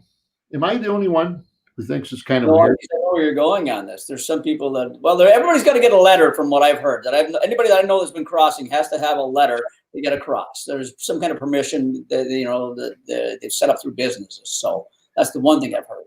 All right. So without mentioning any names, I know that there are people going back and forth across the border that are deemed to be essential travel because they're working right south of the border and then coming back and then going back and going, that are not being asked or required to do any quarantining. And I just get a little confused with that. That's very strange when you think about it, right? Very strange. I mean, if they're depending on their job, but even not depending on their job, they go into a store to grab a 7-Eleven Big Gulp or whatever like that, or whatever, then they come back, you would think that there would be some kind of quarantining but obviously from this friend that you talked to, there's zero issues. There's zero, they go, okay, have a good day. Thank you for going to the US and welcome back to Canada, right? That's what you're saying? That's it? I don't get it. It's odd. That is friggin' odd. So we're going to try and get some answers to that, and maybe have somebody on the program here in the weeks to come from government that can tell us what's up.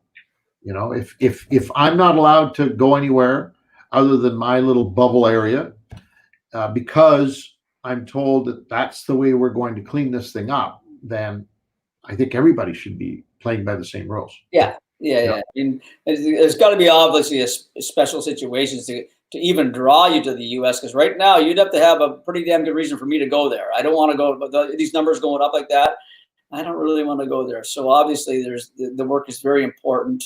Maybe it's their livelihood and they have to go or whatever. So that could be part of it. But yeah, I don't want to go across that border. And in the same sense, I don't want them coming across here if they're in a worse state than us, for sure, right?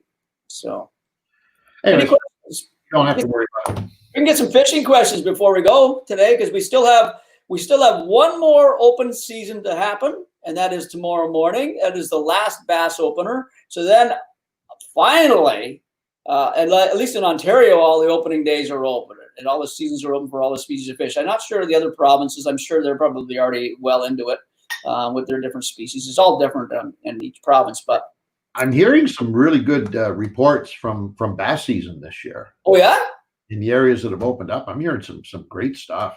really? What? Any wares or sizes or? Obviously, I'm not going to divulge those. No. Is it like the Kawartha Lakes have been hot, or has it been? Kawarthas have been really good. Rice has been like nuts. So, really, eh? Huh? That's a good thing. when are you guys heading back to the East Coast? Oh man, Nate, there. Look at Nate's picture there too. Eh? He's a Boston fan. He hates Ted. So when we're heading back east, well, right now, I think the more important question is when are we heading back out on a shoot? Because we have got nothing in the books right now for this year. And so we really have nothing scheduled. We're leaving all of our options open. Hopefully in the next couple of weeks, we just don't feel good about it, and that's the problem. And maybe we're overthinking this thing, but it's not just a question of whether Pete and I want to go out fishing. We have to get other people involved in order to document it, to shoot it for a TV show. And it's really difficult for us mentally right now to be thinking about imposing that on anybody. I'm fine with it. I'd have no problem right now getting in our Ram and Pete and I driving down to the East Coast to do some striper fishing. Or whatever fishing. Personally, I have no issues with that at all. I think we're adult enough and we can take enough. I know Pete's been in a bubble just like I have, so I have no issues with him. And as far as maintaining our distance and taking care of ourselves, I think we'll be fine. But to force somebody else to go along so that we can shoot it and document it and put a show together, not yet. Just don't feel right about that yet. And until that happens, now Pete and I are going to be heading out doing some fishing here, hopefully in the next few days, just to kind of get all the gear back in the water and working out some of the kinks. But for shooting, don't know. Don't know. We'll attempt to do some web stuff. We can bring GoPros with us, Sands and I, but we're not shooters. You know what I mean? We would have to, and it's a whole new world for us. So we're going to try that and document for sure, because we know people want to see what's going on too out there, and it's a perfect opportunity for us to show kind of not behind the scenes, but maybe not the main camera out there and a different view of it. So we'll definitely do that as well. But it's weird. It's difficultly weird for sure. What's he saying? Dubba. We appreciate comments like that, and thank you for the kind words. We're doing the best we can. Obviously, these live events are part of what we're trying to do in lieu of, but we'll see. Pete, what is better, 30-pound striper or 30-pound laker? Well, that's a good question. I'm going to go on the limb of the striper.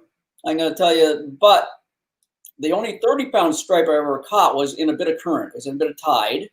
And the only 30-pound lake trout, I've got a couple of them, were in very, very deep water. But pound for pound, if you tied them tail to tail, I take the striper. I just think he's just a tougher, stronger fish, living in salt water, moving in the fresh water, working against currents all the time. I'm going to take a striper on that one, for sure.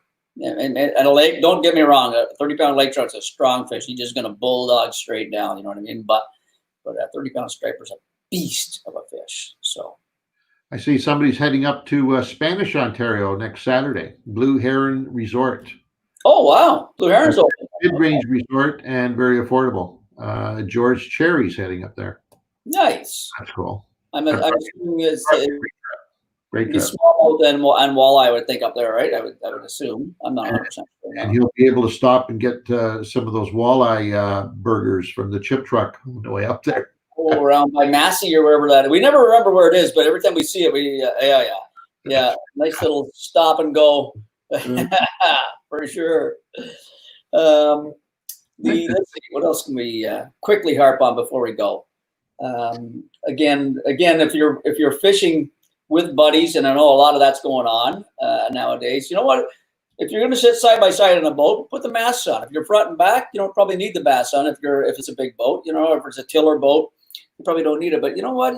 Why not bring a mask along with you and just be safe that sense instead of maybe you're two different families, then you guys go your separate way, go home.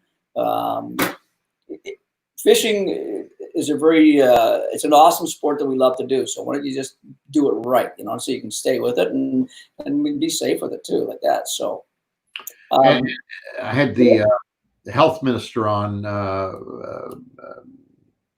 Tibolo on the show last week, and talking about all the mental health issues with this pandemic and this. Oh God. This COVID. He was saying that the best ways to overcome that is to get out fishing by yourself, family, with friends. Just get out and do it. Be safe and do it. It's the perfect sport for something like this, right? Yeah. It really is. It's like it's always, no matter what the situation, it's great to get away and go fishing. But even in this kind of stuff, it's even better because your mental health might be, like us. We're thinking about this all the time at work now. Oh, how are we going to get out there and shoot our shows and all that stuff? Well, everybody's got that going on in their life right now. You know what I mean? What are we going to do here? What are we going to do there? So, go ahead. Willie just brought up conjured up some images for me. He says, when are you guys going on another Fraser River Sturgeon trip in the future? I love the last one.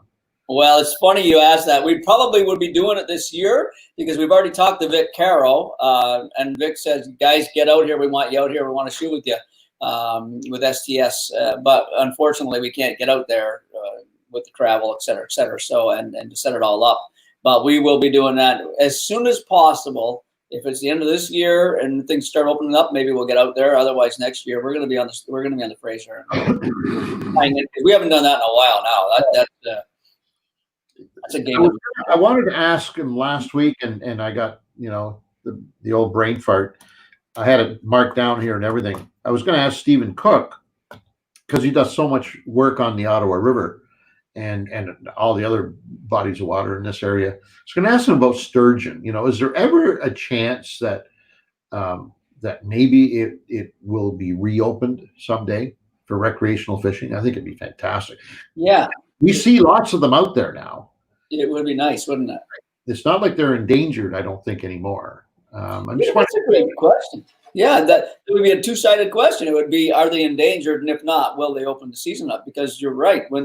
Where they're situated, it seems like there's lots of them. They're not in every lake, river, or stream out there, but when you find these rivers, St. Lawrence River, we'll be dropping a camera down looking for smallmouth, and all of a sudden our camera goes into this giant sturgeon's nose looking at it. It's like, what the hell was that thing? It's pretty cool seeing them, and then you see them jumping. East Coast has got a great sturgeon fishery. They're small. They're all like not even close to the West Coast, but you know what? It's all relative. It doesn't matter. You go, there's so many of these guys who go out in kayaks, and they fish for these sturgeon, and they're catch 1 or 2 a night or 10 a night. Some of them are getting 10, 15 fish, and they get the right spot. And they have a riot with it, and so it's very strict in the ruling out there still as to how you can fish them with that. But you know what? They're a great fish. It'd be nice to see it if the population was up, it'd be nice to see it open up here. You know what I mean? To catch 4 and 5 footers, like a 3 to 5 footer. They're skinny guys here, but they're still a cool fish. You know what I mean? I think you'd start seeing bigger fish if it opened up. I think you'd start seeing, right now we're not fishing for them, right? But for sure you would. For sure you would. So, Neil, taking the kids fishing on the Red River this weekend. Yes, great body of water. And using the pickerel rigs. Besides minnows or shrimp, what else could we use to bait the line? And does the different bait attract different fish? So going to the bottom of that one, different bait does attract different fish for sure. I'm assuming you're walleye fishing on the Red when you go up. I'm going to assume that. Although if I was going, I'd be fishing for those giant channel cats for sure. He might be with minnows and shrimp. He might be. You never know, right? With shrimp.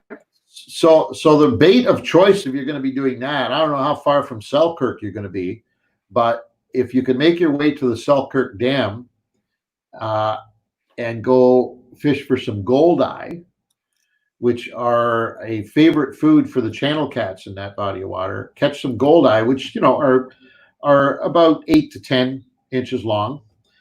I think we just used some. Didn't we use some jigs to catch those things? Just some bare jigs. I think tiny little jigs, maybe. Yeah, I can't remember how we did it. Or was it a fly on a weight or something? I don't know. Kind of thing on a weight, but the locals will help you out on that. But anyways, get yourself a bunch of those goldeye from the Selkirk Dam, and then start fishing cats from the dam all the way out. And it's that is fun. Yeah, they'd cut the gourmet up. They'd cut it into sections. Chop, chop, chop, chop, chop. There's little thin pieces like that, and you put it on a circle hook. You drop her down in the current. You anchor up. You drop her down in the current. You just wait. It's like a big old Carolina rig or something like that. And then all of a sudden, the rod tips, boom. when you get bit, is ridiculous. If you're going for the walleye, maybe we're wrong on that. And if you're doing walleye, maybe leeches too. Now you're getting into summertime. The water temperatures are getting up a little higher, so minnows are good, but they'll die real easy, whereas a leech will live a lot longer too. So you might want to consider that too. Russell's got an interesting question. He's saying, will the lack of fish, now we've dealt with this already today, but we'll do it again. Will the lack of fishing pressure help some of the fish populations, or is one season not enough to affect certain lakes? So the first thing on that, the misconception is that if we shut a lake down and a lake that's been pressured or a lake that's in trouble. Locally here we can refer to, say, Lake Scugog, which got itself in a bit of trouble with its fishery, so it got literally shut down. The walleye fishing shut down. You're not going to see an improvement in walleye fishery on that lake for at least 4 years, maybe even 5, before it starts coming back. You do not notice a difference the following year for sure. In fact, I can guarantee you that that's not going to happen. 3, 4, 5 years, yes, for sure. And it does make a difference. I would think it'd just be a nice break on the fish, maybe in general, the pressure, the boat pressure, all that, everything else. But like Ange says, it's not gonna change the population in any way that you'll be able to notice it for sure. I think species will dictate that too. I mean, largemouth bass, for example, I think you might notice the difference in largemouth bass if they're not fished for season, maybe.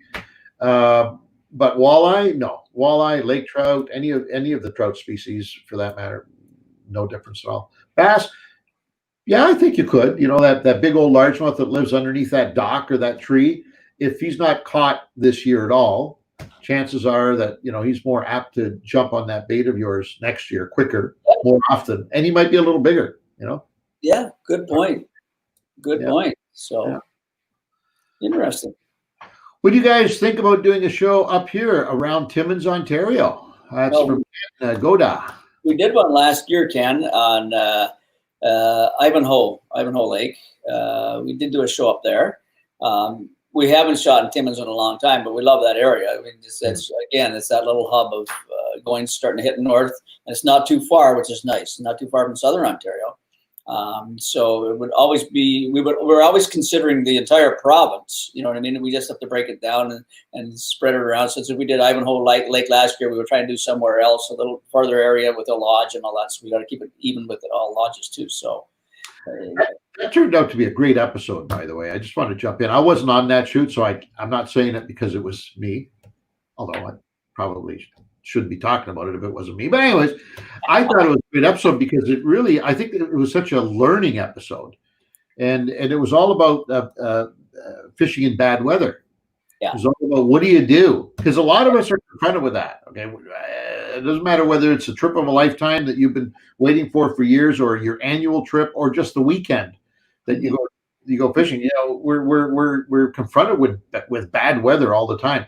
And what you do in that bad weather is what really counts. Aside from staying in the cabin and doing whatever you do in a cabin, you can get out there and you can learn so much during those. Oh, yeah. Now the problem that Ange and I have, and it's an ongoing problem. It's been since day one, and it'll stay till the end that we stop shooting. Is that we can go out in that and we can fish in that weather and we can learn in that weather, but we can't shoot in that weather. Our cameras, our camera gear, our cameramen, any driving rain goes on the lens. It looks like crap. You can't do it. So if there was a 3-day fishing trip and 2.5 of those were driving rain and snot weather, we don't got a show basically. You got a half a day to maybe salvage something like that. So you got to remember, It's not him and I aren't out fishing. We're out back at the lodge, you know, warming up. We're out fishing. We're trying to figure things out so that if that window opens up for a day, okay, we got the GPS waypoint here, here, here, here, and here.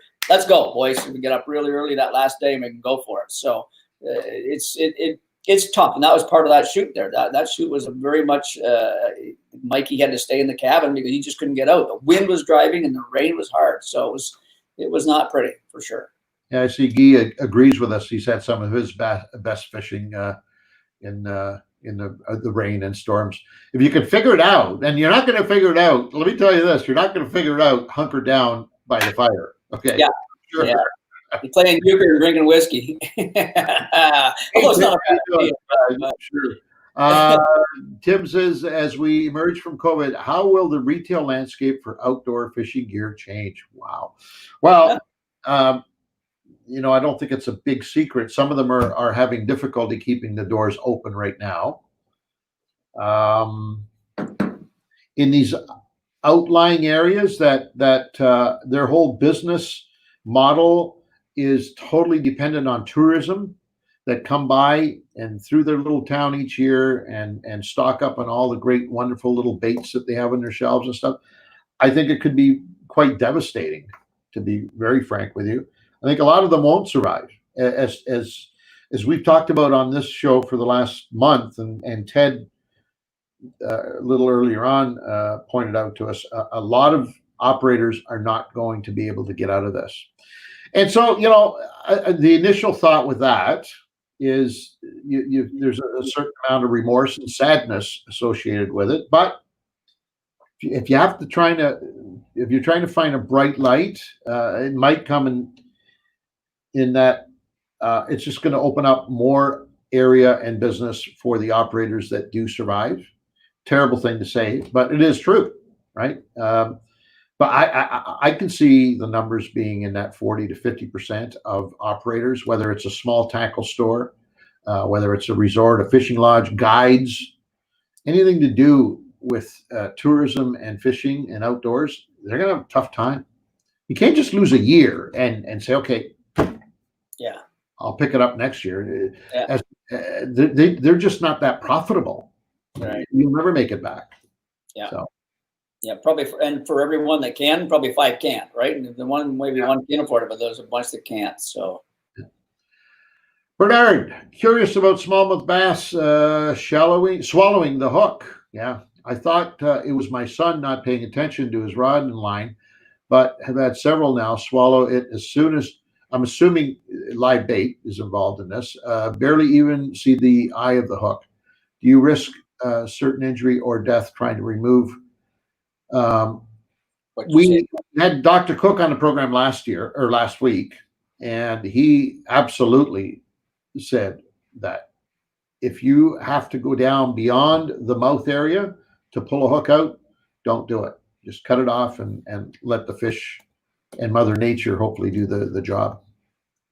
Yeah, you're gonna the chances are huge that you're going to kill that fish. Maybe not instantly, but probably instantly. I'll tell you what, depending on where it's hooked. You're going to see blood coming out of it real quick. They bleed real easy when they're deeply hooked in the gill area, anything like that. Just take the chance. Hopefully let the fish, you know, cut it off as close to without the line hanging out, and hopefully that fish can expel that hook. Angela and I have caught tons of bass pooping out hooks. Okay, but literally, they're hanging out of their buttholes and they're pooping it out. So they have, and somehow it's gotten through the system and it's starting to work its way out. You know, it's amazing the way it sounds. It's gross the way it sounds, but it's true. So they don't, as long as it's not, you know, clogging the throat up or whatever like that. If it's pinned 2 parts of it and it's closed, they can survive. You're better off doing it that way than digging away with your pliers, and if you don't know what you're doing. And if you're catching many, like more than one fish deep like that, you might want to reconsider how you're catching the fish to begin with. Maybe use circle hooks. Maybe use some kind of a different tactic if you're using live bait. If you're using Senkos, then you're waiting too long. Even you say it's instantly, but you know, with a kid, maybe the kid doesn't realize he's got the bite for 5 seconds, and all of a sudden that bait is already down there. So maybe rethink your tactics too, for the fish's sake, because they're biting good. So just, you know, get onto it a little quicker if you can. And it's one of the reasons why, you know, we try and avoid. I mean, we don't always succeed because sometimes you have to have it, but we try and avoid live bait because live bait is the bait that's associated usually with a fish taking your presentation deep. Yeah. But sometimes, you know, live bait is essential. Sometimes it is the presentation to you. Yeah. You just be a little more in tune with how not to damage the fish. It's pretty tough with kids, right? Kids, you don't really, even when you're watching them, you know, you got two kids, you watch the one, the other one's got one on for 4 seconds eating a minnow, you know what I mean? It's very tough for that. And once the kids get good at fishing, when they learn about the deep hook, about hook sets, et cetera, that gets better and easier for you. And you can't blame them. They don't know, right? They're just out there having fun. They're loving their time on the water, and it's a learning experience. So great that you're getting out with them. That's the main thing. Yeah. Splake fish. A recent debate here at work. This is from Ken Johnson. Yeah. What are you laughing at? No, it's splake fish. I like the way you said that. Splake fish. I like that. You guys can shed light for me. Can splake reproduce? No, on their own, outside of spring-fed lakes in Algonquin Park. No, nowhere. I said no, and the coworker rigorously says that they do west of Mazenah. No, so here's the thing with splake, and I learned this from many years in the park, personally, fishing in the park. I worked with the park superintendent for many years on Outdoor Journal Radio, John Winters. I have friends who are COs who have worked in the park where the whole splake program kind of really got roots and became popular in the 70s and 80s. Splake are what they call mules, and they were purposely designed that way. So they cannot reproduce unless some freak of nature has happened in the wild and they've grown the parts required to reproduce. I love that. Going into depth, they cannot reproduce, and they're an inventory fish, right? They're a fishery that was designed so that M&R knew exactly how their inventory was doing at any given time by knowing the amount that was put in and the amount that was taken out and when they're going to need to replenish that stock. And it just does not reproduce. So what's the lifespan of a splake, Ant? Do you know? 5 or 6 years. Splake, yeah. They're a good eating fish, man. They taste nice, eh? They're a beauty. Like, they're better than a lake trout for sure. They have a nice taste to them, I will say. But that's interesting. Yeah, I think I told you. I'll tell you a quick story. If not, you know, one of my many trips into the bowels of Algonquin Park years ago, we used to go and explore new lakes. We'd see them on the map. Back then, the technology was not available to figure all this stuff out, but we'd find little potholes and portage into them and stuff. And we found this little lake called Round Lake, very nondescript little weird little speck of water in the middle of the park, and got in there and started catching splake after splake after splake and just at will. And then all of a sudden, and they were all in that, you know, 1.5 pounds, 2 pound, which is a really good size splake, right? 1.5 pounds, 2 pounds. And all of a sudden I get one and it's 8 pounds plus. Massive, an absolute freak of nature. And I was with a bunch of guys who were very familiar with portaging into the park and catching splake and spectacles and all that stuff, right? Anyways, we kept them all. We ate. That's all we'd eat going on these trips. I mean, your main diet was splake. That's all you did. Beer, splake and beer, right? Well, it was tough carrying that stuff in. Let me tell you, you carried some, but boy, I'll tell you, you made her laugh. Speaking of mules, eh? So I caught this big monster, and we kept it. You know, we were going to keep it to take some fish out, and it was one of the ones I was going to keep to head out. And you know, we gutted it and gilled it and all that stuff to keep it relatively fresh, because I think we had another day and a half in the park. Anyways, on our way out, we get stopped by the COs to do a fish count, which was normal. So they put all your fish out, you know, on plastic sheets, and they ask who owns what fish, and you know, to the best of your knowledge, when did you catch it and what did you catch, and all that stuff, right? And it came to this big one, and the CO said, "Man, that is a beauty." I said, "I know." I've never seen a splake that size before. It's the biggest splake. And he looked at me with it. Look at his face. That ain't no splake.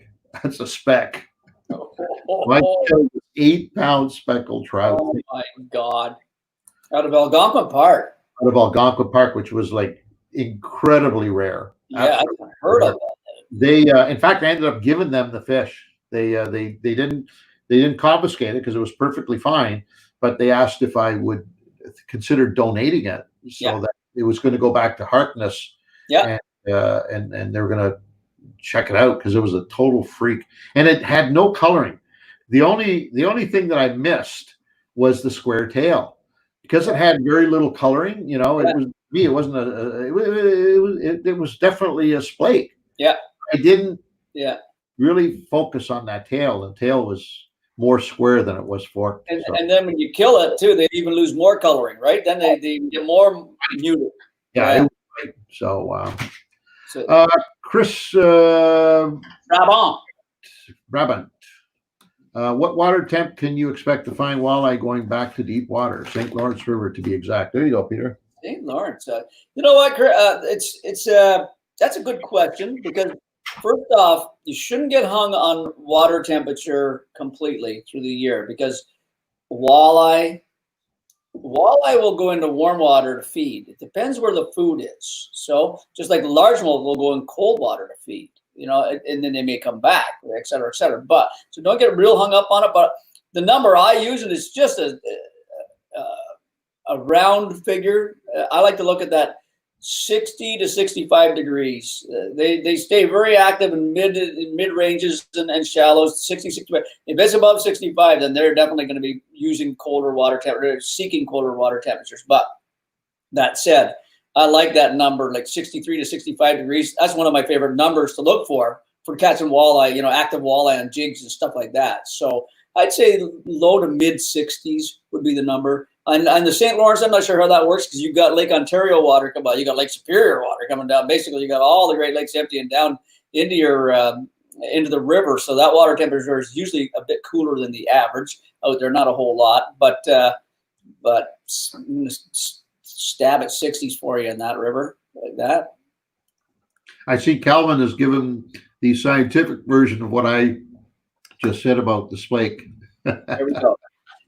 Here goes Calvin. Splake are a hybrid trout, the cross of brook trout and lake trout. Splake reproduction has never been documented outside of the hatchery environment. They are sterile. Very good. Thank you, Calvin. There you go. There's the other answer for you. I can always count on Calvin. He's got, Neil wants to know, with lures, what type of bait fish does a catch go after? A, its own species. B, an invasive species. C, a smaller predator. D, something different. Wow. Example, walleye, jack, bass. So That's interesting. I'm trying to figure out the question here. So I think what he's saying is, given their druthers, would a walleye, for example, rather go chasing down a school of Cisco or smelt or perch or whatever is prevalent in that body of water as forage versus its own kind? Right.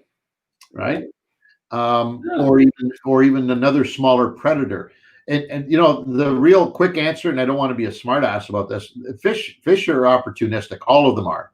And they will eat whatever is presented to them that represents energy more so than the consumption of that energy. In other words, they do this quick mathematical calculation, and if that food that they're going to chase down will give them more fuel than it will cost them to catch it, they're going to catch it. And it doesn't matter whether it's their cousin, their mom, or the neighbor's kid. They're going to chase it down and eat it, plain and simple. Now, in any body of water, there is a preferred bait of choice because it emulates the majority of the forage in that water. So, you know, when we're talking about the old matching to hatch, it's because we figured out what they are feeding on predominantly in that body of water at that time, whether it's a fish, crayfish, leeches, I mean, whatever. But I think in any given situation, any of those game fish or any of those predators will eat whatever's convenient close by, and it's a plus, not a minus, in terms of consumption versus fuel to consume it. Yeah. Now you also got to consider now evolution. Let's just call it evolution of fish and fishing, or the fish lives. Let's say that. Lake Ontario is a perfect example. The eastern basin of Lake Ontario near Kingston and Amherst Island and all that kind of that area, and down the St. Lawrence thing we were just talking about.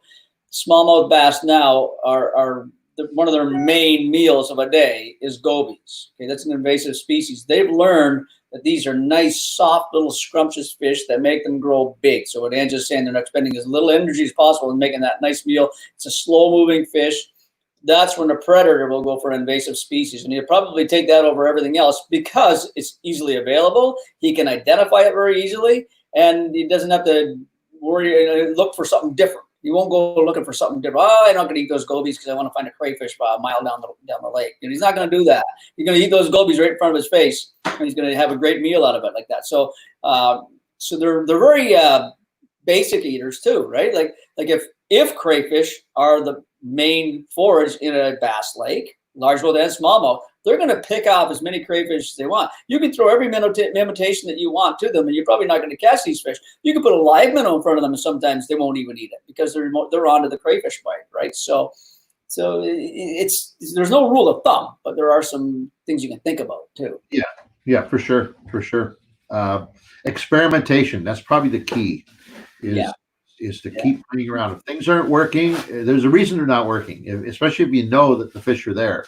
There's a reason they're not working. Experiment, change it up, and not just color, but profile. Profile is so important. It's probably, I think, even more important than color. Just change the profile completely, and then mess around with the way if it's a retrieve that you're imparting in the bait that's making it work. Then change the speed of it. Change the frequency that you hop it. Just keep changing until you find that whatever it is that they're feeding on, until you find how to mimic it. It's just a never-ending process. Here's a good one for you. If you're a bass fisherman, especially largemouth, but both species, we'll say, but especially a largemouth fisherman, if you are, you're going to get what I say. If you're not, you might want to get on the bandwagon for the reason I'm going to tell you. Largemouth bass fishing is a great sport and a great species for what Ange is just saying, for watching what the fish are wanting and not wanting, because it's very much a sight fishing thing. It's not just when they're on the nests. Okay, you can find largemouth in shallow water all year long, and in the right conditions, they're not spooky. They'll hang with you. You'll see one under a log. You'll see one in an opening in a weed patch, and then you cast the first bait to them. You know, hell, that jig's going to work. The jig drops down, and he just sort of swims away from it. What the hell? He should have ate that jig. All of a sudden, you see him poking his nose out of the weed bed a little bit. Oh, maybe I got a little worm. Throw a worm out there. Oh, he didn't even look at that. Yeah, I'm going to take a wacky rig now and drop it real slow. And all of a sudden, boom, he nails it. You just learned something right there. You go, wow, I threw 3 baits at him, or 4 or 5, and he finally ate that one bait. So a largemouth bass is a great fish to learn like that. Oh, the beauty now of companies like this right here, Garmin, okay, that live scope that we keep talking about, now you don't necessarily have to see the fish in person right in front of you. You got one 15 or 20 feet away from you that's 10 feet down. You can watch the reaction of that fish on live scopes. You throw that bait out, that drops really fast, and he swims away from it. Whoa. All of a sudden you throw a bait out, crankbait out, that starts coming in and three quarters of the way, and he comes, bow, and he pounds it. You just figured something out. You not only figured that they're eating crankbaits, but that they're shying away from that bait that dropped down really quick. So this trying to figure things out in fishing in a visual aspect, and it's so much fun because when you finally catch, I worked on a largemouth one time for 40 minutes, one fish for 40 minutes, and I finally caught it. My buddy caught, it was a pair of fish that came in shallow. We saw them. My buddy caught the first one on his first cast. Went up there, the smaller one came out and nailed his Senko. It was a 5+ largemouth. That was the smaller one. We went, oh my God, how big is that bigger one? Like that. 40 minutes it took me. And I almost gave up on it. And I went through everything in the box, every move in the book. And finally I'll tell you what I did, but I got it out. I took my Senko up because it wasn't wanting a worm shape at all. This fish stayed away from worm profiles. I put on a beaver, a sweet beaver, but on my Senko rod, which had no weight. It was a dock rod that had no weight and braid.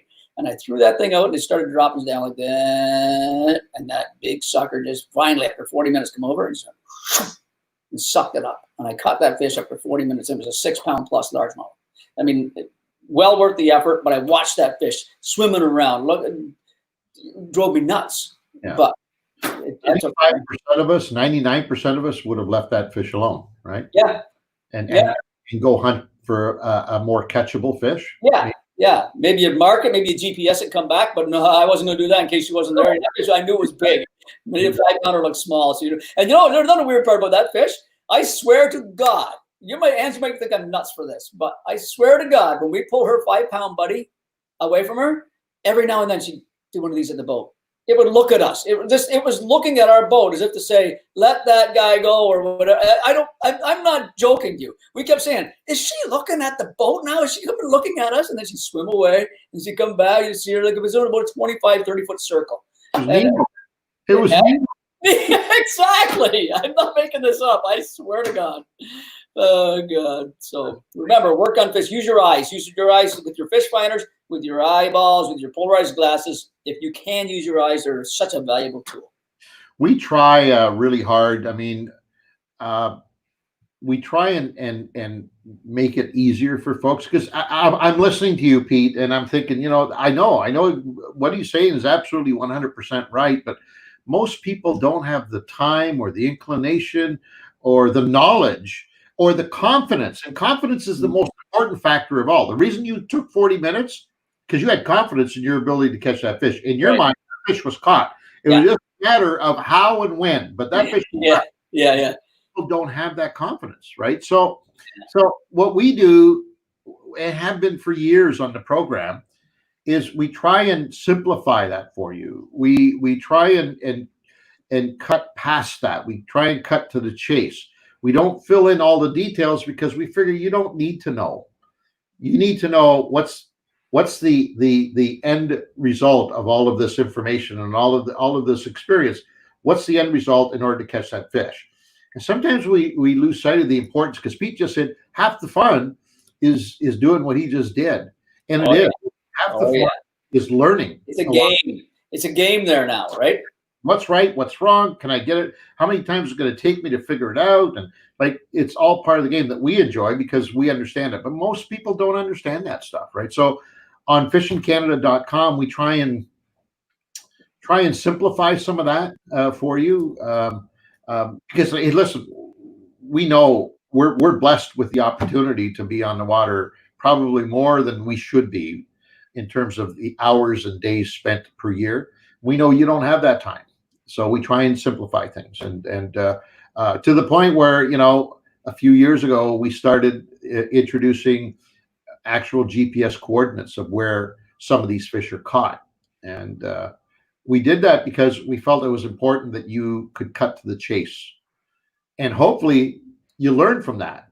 So our thinking is, if we put you right on that fish and we tell you exactly what you need to catch that fish and you go there and it works for you, you do two things. Number one, most important, you build confidence in your own ability to catch fish, because it's key.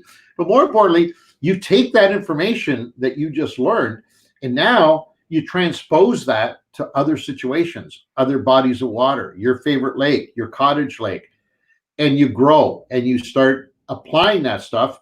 All along, you're building more and more confidence in your own ability, and then you don't need us anymore. And we started doing that with the GPS coordinates that we introduced, I guess, about 10 years ago, Pete. Yeah, I say so. That we put right on the show, along with techniques on catching them. And that's all part of the process that we've been going through, the evolution that we've been going through. People don't have the time that they used to. It seems that way anyways. Don't have the time that you used to have to spend on water. So anything that you can absorb that, shortens that period, that learning process, and gets you right to the catching process and gets you right to the confidence building process is what you should be doing. Yeah, so, for sure. Yeah. For sure. Any more questions, Mikey? Are we shutting her down, or you got any more for us? Oh, Palmerston Lake in Ontario. It's near Ompa. Have you fished it? It sounds like you fished it. Yeah. I have Really? fished, yeah, I fished it with my dad and my brother.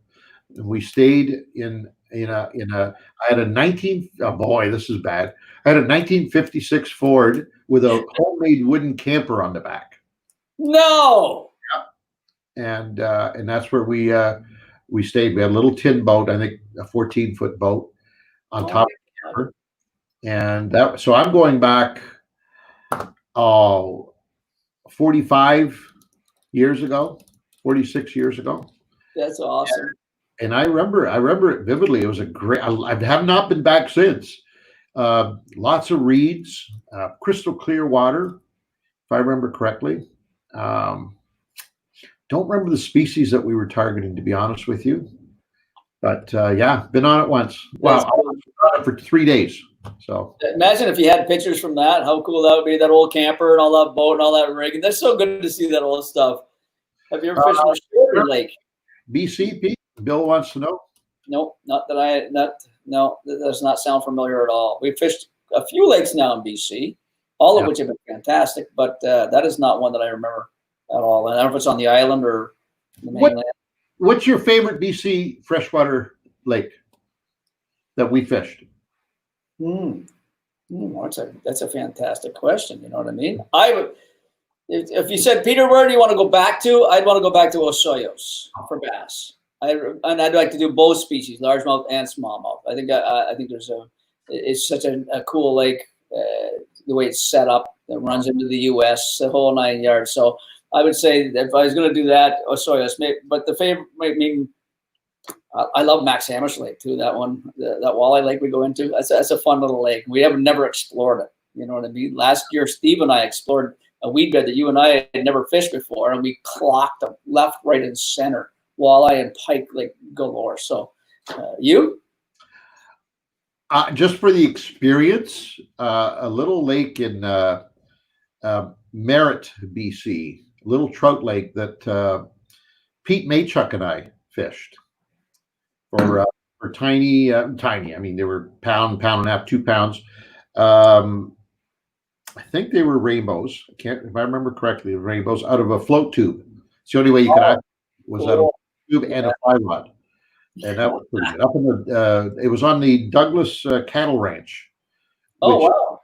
Since, it's funny because we did that years ago, but it's since become a very hot topic out in BC. It's being debated now as to whether the Douglas Cattle Ranch owned the right to that lake or whether it should or it should be an open fishery, or there's all kinds of stuff going on because it's right in the middle of the world's second largest cattle ranch is this Douglas Cattle Ranch in BC, and it's right in the middle of their property.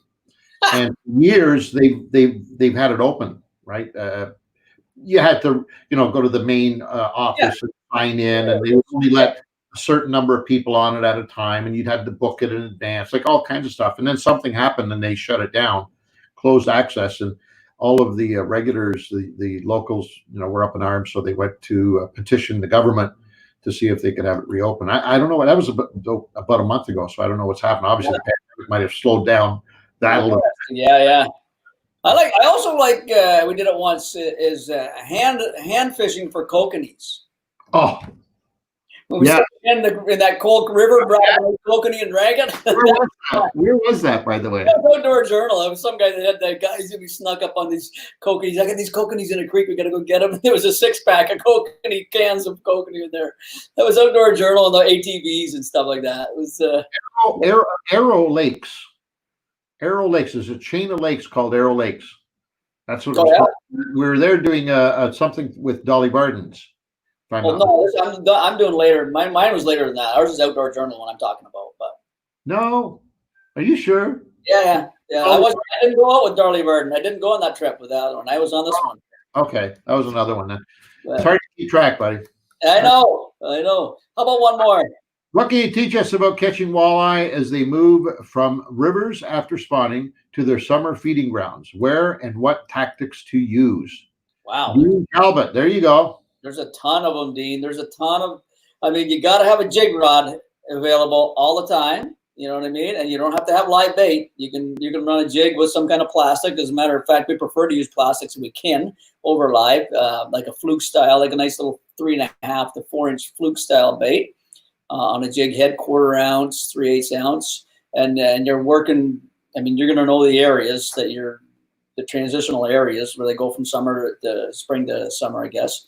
Another thing is live bait if you're running rigs, Lindy rigs, or something like that. One of the key tactics that you can try and do is when the fish are relating to summer weeds, aside from rip jigging and all that jigging stuff, is to run a spinner with either a leech or worm. Usually a leech is easier, but run a little spinner with maybe a split shot on it, real close to the weeds or above the weeds or whatever, on a longish line, and try to maybe use your trolling motor. You can use your big motor too, but dragging a little spinner rig with live bait behind it on weed edges and close to weeds where these fish are making into their summer weed bed areas, that's a really good tactic as well. So it's hard to say. It's such a broad, As far as location for that, I wrote a piece for bass fishing recently that kind of chronicled the movements of largemouth bass from spring to winter and the whole path all the way through. It really applies well to walleye. And I say that because if you're on a lake that has a winter fishery, an ice fishery, chances are real good that the majority of the fishing action is going to happen over the wintering area for these walleye. Generally, a deep basin of the lake, maybe off the end of the deepest running point. There's a number of contributing factors that make one wintering area better than another. But let's just assume for a minute that you're in a lake and it's easily identified because it's where all of the little huts are every year. Generally, that's a pretty good indication that that's where they winter down, walleye winter down. So if you know that spot, and you know, because probably well documented on a lake like that, where they spawn, you know the river that they spawn in. All you have to do is look at those maps and draw the route that those fish are going to use to get to their spawning area and where they're going to come out to their wintering hole. And somewhere in between, you're going to find that perfect midsummer area that they're going to be. They have to be. They're not going to be in a totally different third location. They're going to be somewhere in between those two spots. And those two spots are the easiest to identify. So now you got to get them and just study those charts. Look at them. And generally they'll talk to you. If you really spend time looking at them, they'll talk to you. And you find that, and like Pete said, you can almost throw any baits at them, And use your electronics, use your Garmin. That's where you got the deeper fish. That's where you got to stay on to those things, and that's where you're going to know that there's fish there. Random fishing is a passe now. Okay, let me just say that right now. Ange and I try to do as little random fishing as possible. We'd rather randomly run our Garmins and find the fish and then fish for the fish. Okay, it used to be the day where you just, oh, you know what? I'll put a lot of time in doing that. It's not the same anymore. You need to take advantage. Everybody's got fish finders on their boats now. Take advantage of that kind of equipment. So when you find the routes that Ange was talking about and you can't see down, and if there's anything deeper than 3 feet that you can't see in, use your underwater eyes and find out where the fish are. Because if they're along that line that Ange was talking about, you drew that line out, you say, oh my God, there's a pot of fish in 14.5 feet of water and they're on their way out to 28 feet of water. Perfect. You just hit it right there. And you can literally draw it. It's that easy. It really honestly is that easy. If you sit down and just apply all of the rules and regulations that you learn, it's that easy to figure out. And I think, here, let me do a lightning round with you. One question only. Okay, what's the most important, location or presentation? Location. Why? Because you can't catch them if they ain't there. Exactly. The people get all hung up on presentation. Yeah. Think about it. They go to a store and they see this great big new fancy, the latest rigging, and they can't wait to throw it out in the water. Just get out there and throw it out in the water. But like we just said, you can't catch what's not there. So the most important thing is locating them. Find those fish, and chances are real good you're going to figure it out. You're going to figure out what it's going to take to get those fish hung up. But if they're not there, And let's be honest, most people spend most of their time in areas that are void of fish. That's a known fact. Yeah. Known fact. So eliminate that. Stop doing that. Here, here. That's it. I On mean, that, yeah. on that note, we're out of here. We're into overtime, buddy. We're gonna make some money now. Perfect, buddy. So Mike just flashed Dan's blog up there about that about the Fish Smart blog. It's set part 2 of his 3-parter. I just threw a second one up about modern day baits versus the old school stuff. So it might be something else you want to check out. So we're in that bass mode right now. So that's on fishingcanada.com. And next week we'll be giving you the more traditional forms of bass fishing that are still working great today, by the way. That we still use to this day, for sure. We use every day. No, Great, valuable information. All you have to do is go on the site. It's free of charge. Just start digging. Everything you need to become a better angler, a more fulfilled angler, a more confident angler is all sitting there. You just need to put in your part. We've done our part. You need to dig in and take it all in and use it. The other thing as well, I want to remind folks, I see Mike's got the live bonus code on the screen. The 4 days from now will be the next draw for the Merc 4-stroke motor. If you don't have a pile of ballots in the drum, get in there. You still have 4 days to put them in. That's 4 more ballots plus the bonus code ballots. I'm not sure. Oh, it's 5 extra entries. So there's 9 entries that you could get in the box between now and the draw by just going to the site and dropping them in there. Because you're going there anyways to find out on how to catch fish. Yeah, brilliant. Don't forget, the Prince Craft Boat Motor Trailer is also up for grabs, but it is a separate contest. If you don't enter both, you're not in both. Make no mistake about it. It's like the location. You can't catch them if they ain't there. Well, you can't win them both if you don't get in them, right? I'll talk to everybody tomorrow on Outdoor Journal Radio on the Fan 590, 8 to 10. If you're checking it out, the Fishing Canada show, it's also 8 o'clock on Global Television Network, coast to coast to coast for all you folks out there. And next Friday, we will have yet another guest and yet another topic to share with you. If you've got anything in between that you'd like to find out or ask us or maybe suggest, feel free to drop us a line at info@fishingcanada.com. That's info@fishingcanada.com. Hey, let us know who you'd like to see as a guest on this show. I mean, we have no problem with that. In fact, I think we would encourage it. We're starting to, I won't say we're starting to run out, but it's harder and harder for us every week to decide out of the hundreds of people that we would think would make good guests. We're trying to figure out what you would enjoy. So sometimes it's a lot easier if you just tell us, what should we talk about? I know somebody has talked to us a couple of times now, has asked for us to do a Garmin or electronics show. And we should have somebody from that field on, which I think would be a great idea. Awesome. Yeah. Especially now with all this new technology, the scanning thing and the live scope thing, and Absolutely. So maybe we could do that, and that's it. Okay. You're good. We're good. Everybody, thanks for dropping by. We'll see you next week. Be safe out there, folks. We'll talk to you Friday.